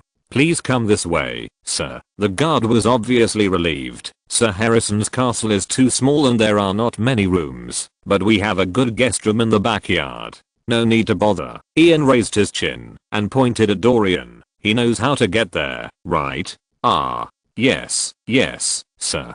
The guard nodded quickly. Oh, of course, Sir Lucien. I'll take you there myself. Dorian was not very smart, but he was not stupid either. Although he didn't know the reason why Sir Lucien did this, he knew that this man would never do it without a purpose. After bypassing Sir Harrison's castle, Ian and others came to the backyard. Unlike the brightly lit camp in the front yard, the backyard, which was usually only visited by important guests, was particularly deserted tonight, and there was not even a guard. You said before that you can make sure that the two mercenary captains are on your side, Ian asked Dorian in a low voice, after looking around to confirm that no one followed. Are they in this manor now? Yes, they are all mercenaries active in the base camp, so I have a good relationship with them. Dorian was a little puzzled as to why Ian asked this. Find them? No, take us to find them. Aren't you going to persuade Sir Harrison and Lamefoot directly? Then why are you looking for them? I'm worried that there may be only one of Lamefoot and Sir Harrison left. Ian sneered and asked, whose man is the old guard who just went in to report? My father's. Now he should be considered Lamefoot or my man. Hearing Ian's suddenly stern tone, Dorian was surprised and began to realize that something big had just happened in Sir Harrison's castle. Then what about the second guard who went in? That was Harrison's confidant. There are rats. Roll suddenly spoke up, interrupting the conversation between Ian and the other. Chapter 47 Harrison the Murderer, Part 1. Roll pressed the mouse he had just caught outside the fence to the ground, grabbed his hair, and turned his face towards Ian. Can you tell me why you're here, Mr. Guard? Ian placed the torch less than 3 centimeters away from the mouse's face. He had already seen the man's appearance clearly. This was the guard who had just gone in to report. Sir, misunderstanding. Misunderstanding. I just came to see if you need anything else. Hiss. Please move that thing away. Take it away quickly. I beg you. Take it away quickly. As Ian continued to move the torch closer to his face, the guard wailed. What orders did Sir Harrison give you? Sir Harrison? No, he didn't. Ah. Woohoo. This time, Ian directly put the torch on the guard's face. The guard was about to scream when Roll behind him blocked his mouth. What orders did Sir Harrison give you? I won't ask for the 3rd time. He told me to keep an eye on you and report to him if you have any abnormalities. The guard said tremblingly. No more. No more, sir. Sir Harrison seemed very anxious at the time. He only said this and urged me to leave. The guard hurriedly explained, fearing that Ian would not believe him. What did you see after entering the castle? I saw nothing. Nothing. The guard shook his head hurriedly. I didn't even see Uncle Carrie who went in earlier. Sir Harrison came to the 1st floor to see me in person. Thank you for your honesty. May the 7 gods forgive you. Oh, you are so kind. Send him to see the 7 gods. No. As soon as Ian finished speaking, Roll broke the guard's neck. Let's go. Ian did not explain much, but directly ordered his adopted son Dorian. Follow me. Dorian did not dare to delay any longer and went directly to the backyard gate. The group rode to the northwest of the manor, where Dorian's trusted team was stationed. So what did you find just now? Dorian and Ian rode side by side. Harrison killed Lamefoot and also killed the first old guard who went in to report. What did you say? Harrison directly killed Lamefoot in order to compete for the position of leader? How is that possible? He can't consolidate my godfather's original forces by doing this. Everyone will avenge Lamefoot. Can't? Of course not. If Lamefoot dies, then all the people under my godfather should turn to me. Dorian's tone was very sure, and it was obvious that he was confident. That makes sense. What? There's a reason for Harrison to stay in the castle without taking the next step. Sir Harrison's killing of the Lamefoot was probably an accident. Although we don't know why it happened, Sir Harrison was not prepared at all. After he killed the Lamefoot, he realized that there would be a civil war next, so he was anxiously hiding in the castle to think of a solution until the old guard who notified him broke in. Then why didn't he trick me in and kill me just now? In this way, our faction would become a piece of scattered sand. If there is no one to lead these mercenaries, maybe they will give up revenge and flee on the spot. Do you think he hasn't thought about it? The reason why he didn't invite us into the castle just now was because of my existence. Harrison is a property knight. His fiefdom and industry are here. Of course he can't attack me, a Lannister. That's why he wanted to arrange me in the guest room in the backyard first, and wanted to wait until he had dealt with the problem tonight and meet me tomorrow. Then isn't he afraid that I will take this opportunity to gather everyone to expose his crimes? How could he know that we had discovered his crimes? Dorian was stunned. We are now fighting against this information gap. While he still doesn't know that we have discovered his secret, we will first find your supporters and then gather the mercenaries of your adoptive father's faction to declare Sir Harrison's crimes. Sir Harrison is a property knight directly appointed by the Iron Throne. Dorian thought Ian must be crazy. That's good. If he is a knight who is loyal to the local lord, it will be difficult to deal with. As for the Iron Throne, I'm worried that Robert will not realize that he has lost a property knight on the border of the king's territory until he is killed by a wild boar. Harrison paced back and forth in the narrow hall, sighing from time to time and covering his face from time to time. The situation at this time was completely beyond his expectations. Although this is his manor, more than half of the nearly 100 mercenaries in the manor are the former Black Falcon Morgan's men. This matter is nothing in normal times. Although he and Morgan disagree on many things, because Morgan is a fair person, he and Morgan actually have a good relationship. The situation is different now. Boss Morgan just went out yesterday, and today Lamefoot brought back the news of Boss Morgan's death. Harrison certainly couldn't easily accept what happened. After all, Boss Morgan went out with 10 people. Now Lamefoot told him that everyone was fine, only the boss died.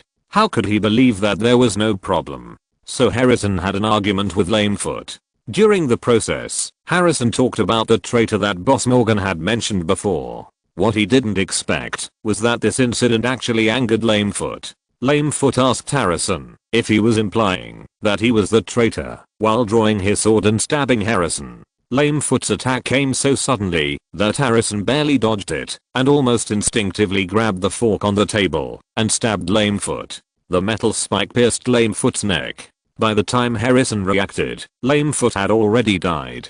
He couldn't explain this scene in any way. Lamefoot died from the fork. How could others believe that Lamefoot attacked him first and then he killed him? Anyone who thinks about it would think that he took advantage of the drunkenness of Lame to suddenly attack that guy with a fork and kill him, right? First Morgan's boss died strangely, and then Morgan's best brother, the second deputy leader of the mercenary group, died in his own castle. Harrison really couldn't imagine any reason to prevent the mercenaries from mutinying. Harrison walked to the window and breathed a sigh of relief when he saw that everything was normal outside. Since Crooked Hat didn't come back to report, it means that Dorian, who came back with Sir Lannister, didn't find any clues and didn't do anything. This is very important for Harrison. He needs time to think about how to solve the current dilemma. Although he has been thinking for a long time, he still has no clue. Harrison has good fighting ability, but he has never been a person who is good at thinking. Otherwise he would not be willing to be under Morgan as his deputy leader.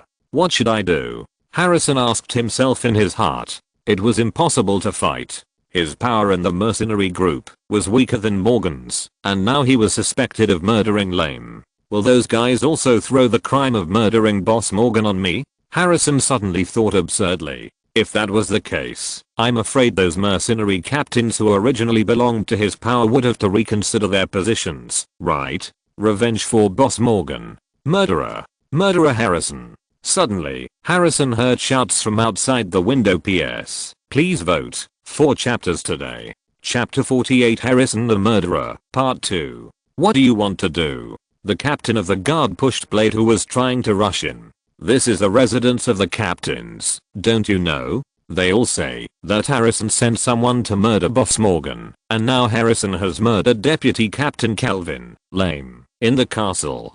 Is this true? Blade suppressed the anger in his heart and questioned the captain of the guard. How could the captain of the guard answer such a terrible accusation? When he heard this, he was stunned on the spot. He turned around and tried to seek help from his team members, but he didn't expect that those who originally belonged to the Morgan faction in the guard team instantly distanced themselves from their companions. Where did you get this news? Do you know what you are talking about? Seeing so many people crowded in front of him, the captain of the guard was a little unsure, but he still adhered to his duties and stopped the gathered mercenaries outside the door. Blade was stunned. In fact, he didn't know where the rumor came from at all. Due to the death of Boss Morgan, many mercenaries did not sleep tonight. Everyone had gathered outside the camp to discuss the future fate of the mercenary group and whether to flee. No one knew who first proposed that Sir Harrison had sent someone to murder Boss Morgan and also killed Deputy Captain Lame in the castle. Anyway, this rumor soon spread throughout the entire mercenary camp. Yes, where did you get this news? Taking advantage of the time when Daomian was stunned, the traitor Sir Granson squeezed to the front. This is simply nonsense. The traitor spoke to support the captain of the guard and made a gesture to help maintain order. The captain of the guard immediately cast a grateful look at him. But it's not a good idea to let everyone gather like this. Sir Woozy turned and said, why not let Deputy Captain Calvin come out and say something? Anyway, I don't believe that Sir Harrison would do such a thing. Hearing Sir Woozy's support, the mercenary captains under Sir Harrison who rushed to the scene also hurriedly spoke to agree with Sir Woozy's statement. They also didn't believe that Sir Harrison would do such a thing. Without waiting for the captain of the guard to express his opinion, Sir Woozy quickly said to the noisy crowd, then it's decided. Let him invite Deputy Captain Calvin out, okay? As long as the deputy captain is still alive, it proves that Sir Harrison is not the murderer of Boss Morgan. Let's catch the rumor monger together. This forced causal statement was of course taught by Ian to Xia Ze. It is a big trouble to have two cases accusing the same person in a court trial, because as long as it is proved that one of the things was not done by him, it can prove that he is innocent. In a mass trial, it is the opposite. If two things are pointed at one person at the same time, as long as it can be proved that one thing was done by him, people will not hesitate to put the other thing on his head. When people are angry, they will not consider the logic at all. Xia Ze's speech took good care of the mercenaries of Boss Morgan's faction who were eager to know the truth. On the surface, he was speaking for Sir Harrison, so he quickly won the unanimous approval of the mercenaries. The originally noisy crowd gradually calmed down and prepared to wait for the final result. The captain of the guards breathed a sigh of relief and cast a grateful look at Xia Ze again.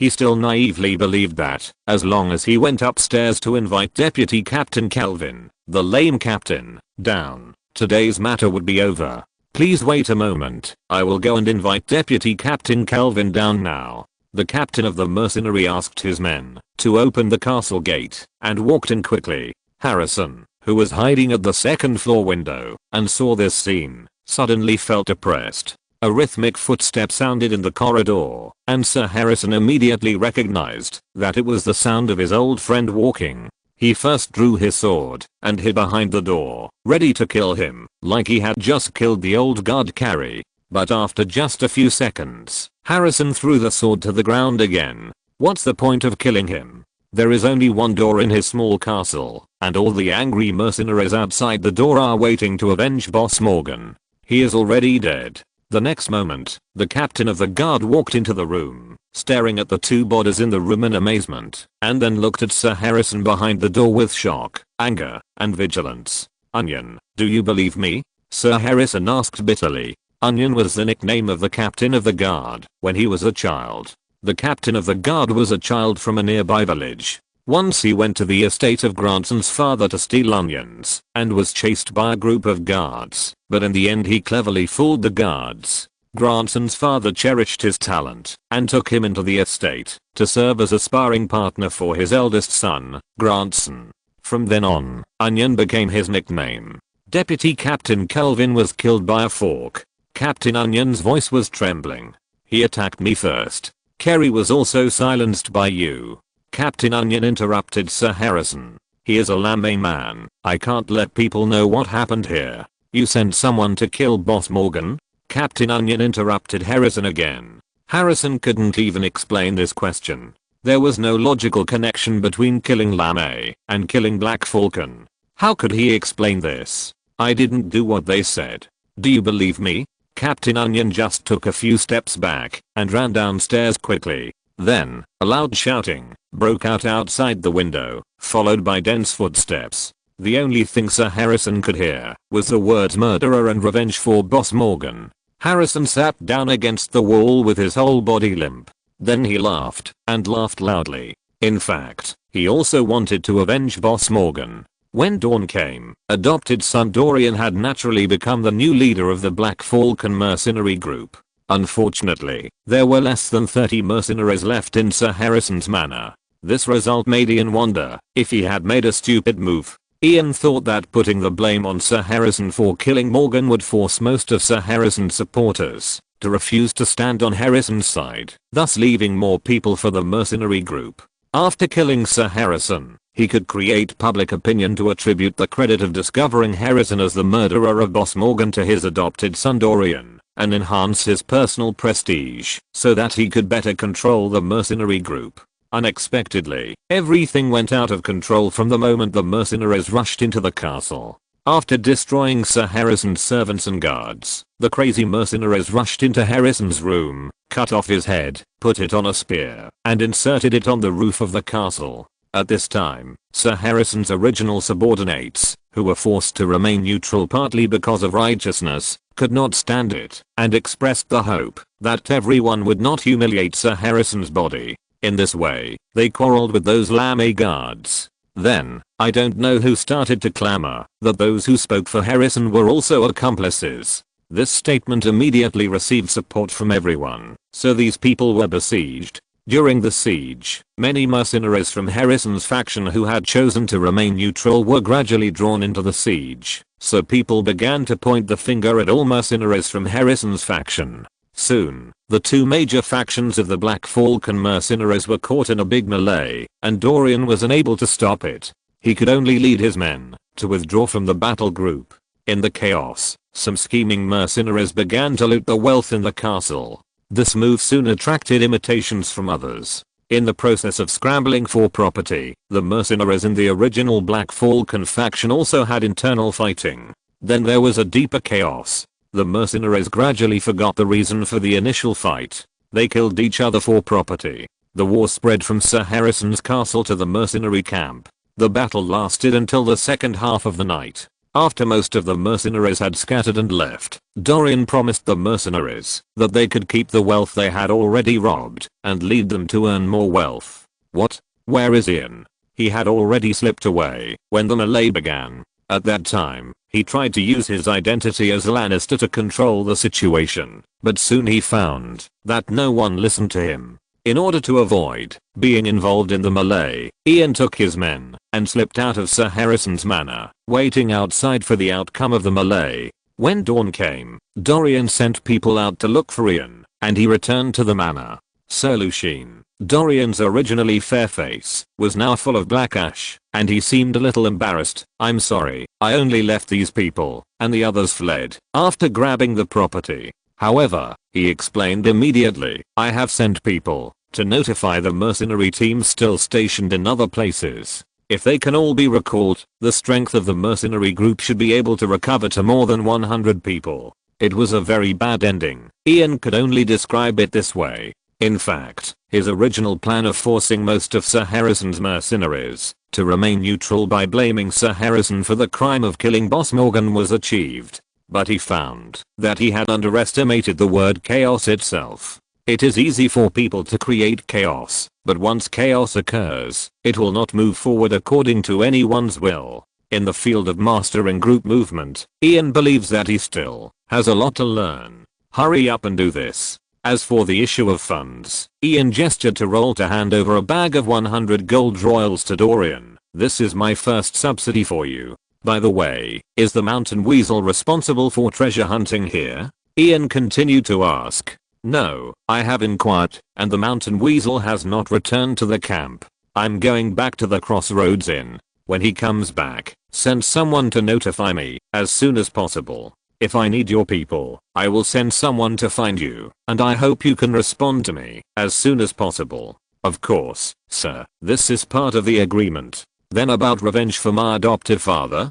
Dorian's last sentence was very low in his voice, because in the perception of the mercenaries around him, Boss Morgan was killed by Sir Harrison. "I will continue to investigate this matter. Next, I will personally meet with those people from the local Wealthy Knights Alliance to see if I can find any clues there." "Thank you, sir. If you're listening to this novel on a channel other than Fanfic World, it means they downloaded and uploaded it without effort. We cordially invite you to visit our channel, Mundo Fanfic Novelos. There you'll find the original version of this story and you can explore many other novels of various genres. We're waiting for you to immerse yourself in a world of incredible novels. Chapter 49 Lucky Man. Alan felt that he was inexplicably defeated. Originally, he arrived at the Crossroads Inn on the third day of the game and thought he was moving quickly. He was going to make some arrangements here to wait for the arrival of the allies. Unexpectedly, as soon as he entered the door, he found a hired knight with the same equipment as himself sitting in a corner drinking. The most terrifying thing was that when he looked at him, he also looked at himself. Only then did Alan realize that the player's starting equipment was a big flaw. At that moment, two thoughts flashed through his mind. One was to kill, and the other was to escape. Although the bounty mission was completed by an unknown old shady, Alan hoped to form an alliance with the prospective allies as agreed, rather than hunting each other. But at this moment, he could not tell whether the other party was his agreed ally, and he did not dare to test it when he was likely to be exposed. Therefore, he either tried to kill the other party, or could only escape. The next moment, Alan turned around and ran out of the inn. However, as soon as he ran to the stable and was about to untie the reins of his mount, he was knocked unconscious by a stick.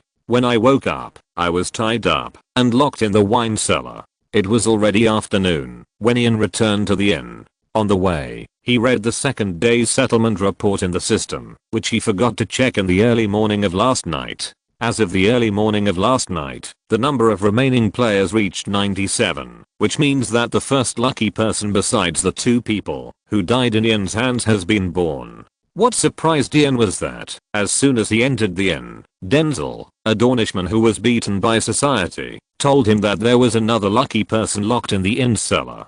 Because the guy wanted to escape immediately after seeing the bait Ian had laid, Denzel patted his chest and guaranteed that this must be the person that Sir Lucien wanted to catch. With Denzel's solemn promise, Ian could only resist the sleepiness caused by taking a short nap by the tree for only 2 hours last night and took roll to the basement. Looking at the blonde nobleman wearing brocade hunting clothes and the noble knight wearing full plate armor walking in front of him, Alan was completely stunned. He originally thought that he was arrested without explanation and fell into the hands of a player ally, but he didn't expect that the one who arrested him was actually an aboriginal noble. You seem confused. Ian was the first to speak. Yes, sir. Alan nodded quickly, his face swollen like a pig's head with an inexplicable sense of comedy. I don't know why you want to arrest me. I shouldn't have seen you before, right? Is there any misunderstanding here? There is no misunderstanding. I can tell you why I arrested you, but maybe that will make you more confused.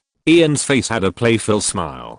This must be a misunderstanding. You must have recognized the wrong person. Alan said firmly. I have only been in this world for a few days. I haven't offended anyone at all, right? Thinking of this, Alan felt a little more secretly happy in his heart.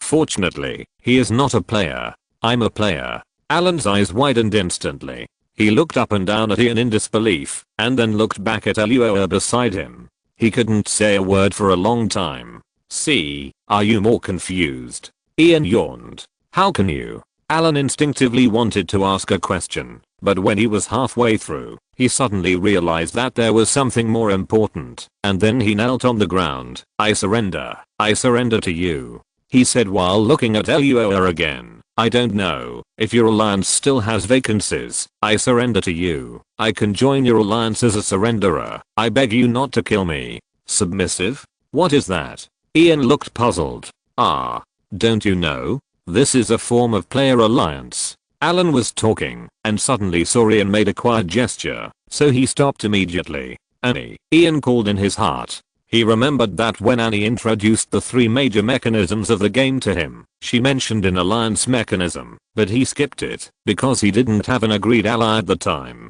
Introduce the alliance mechanism. Alliance mechanism. After entering the game, players can form an alliance relationship face to face through the alliance function of the auxiliary system. Each alliance can accommodate up to 4 people. Annie responded immediately. Players in the alliance state can unilaterally declare to leave the alliance, and the declaration will take effect 1 day later. After leaving the alliance, players can kill the original ally to get rewards or complete tasks.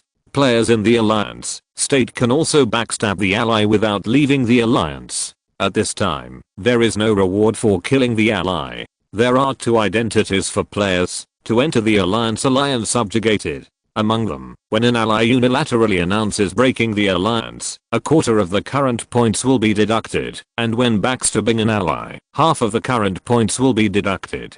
Subjugated unilaterally announces breaking the alliance, and deducts half of the current points, and deducts all points when backstabbing.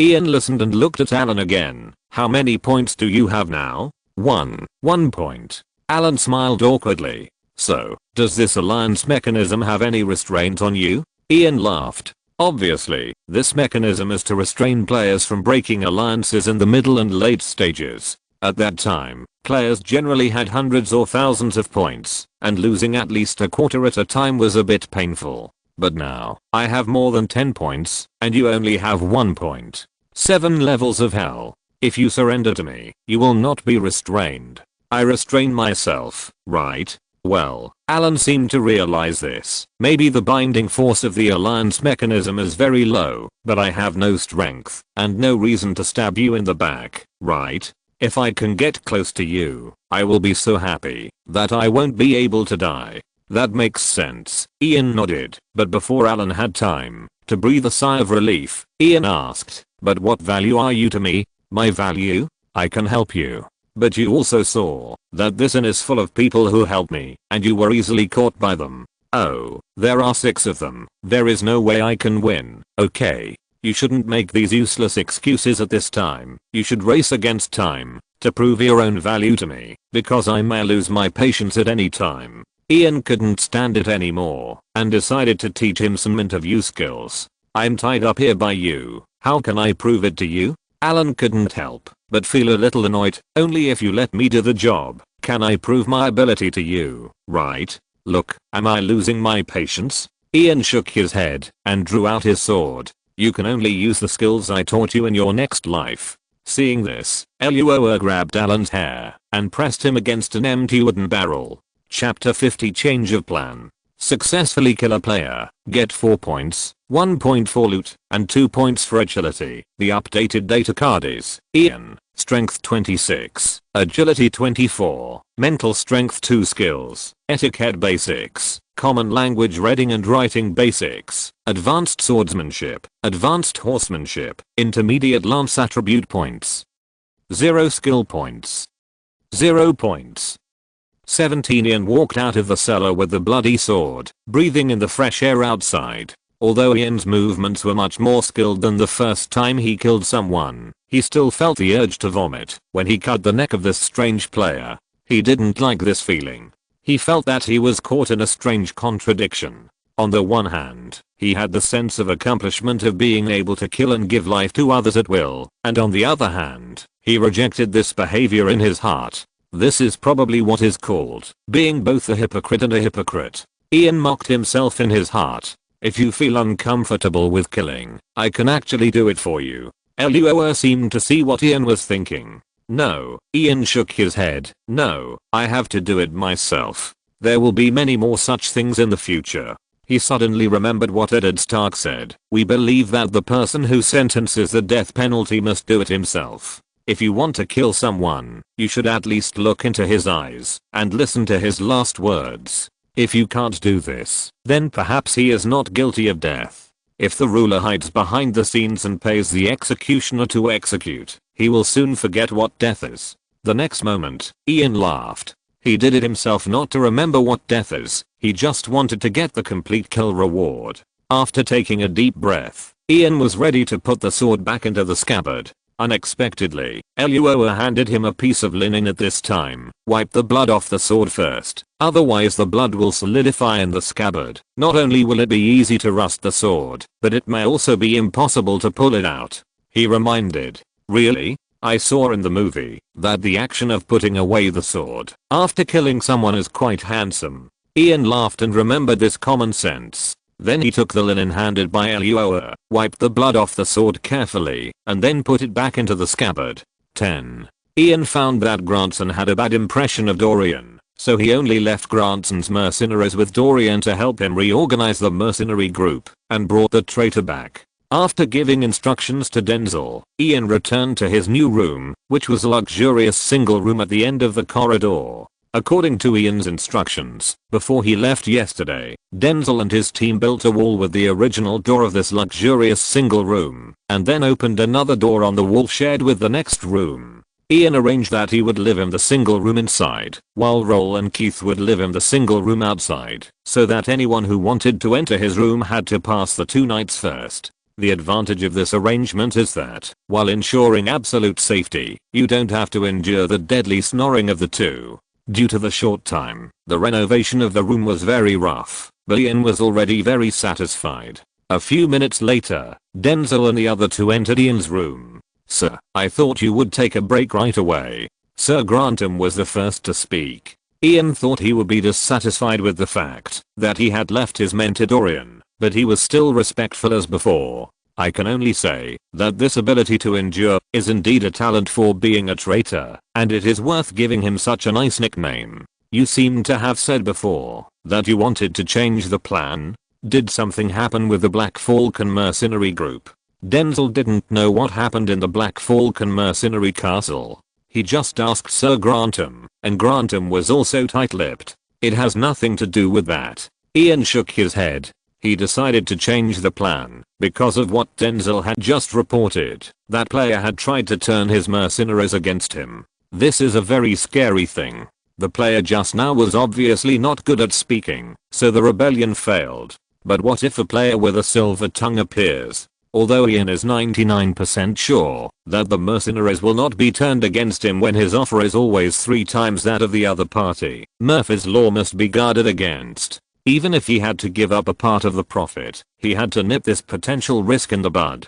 I mean the plan to capture the criminals I mentioned before. Ian looked at the Dornishman. Denzel, you saw it before. I don't plan to bring these people back to King's Landing for trial. I just need to bring their heads back. And anyway, even if those who are wrongly arrested will be silenced by you in the end. Since a person is dead once he is caught by you, why do we have this extra procedure for me to identify him? What do you mean? In the future, we don't have to arrest people, and we can just kill suspicious targets directly? Denzel was a little surprised. He found that Sir Lucian's attitude at this moment was really different from before. Ian didn't say anything, but nodded to Denzel's guess. Yes, sir. What happened in Black Falcon Castle yesterday? Denzel became more and more curious, but he didn't ask. Since I left the cavalry in the Black Falcon mercenaries castle temporarily, we will not control the King's Avenue this time.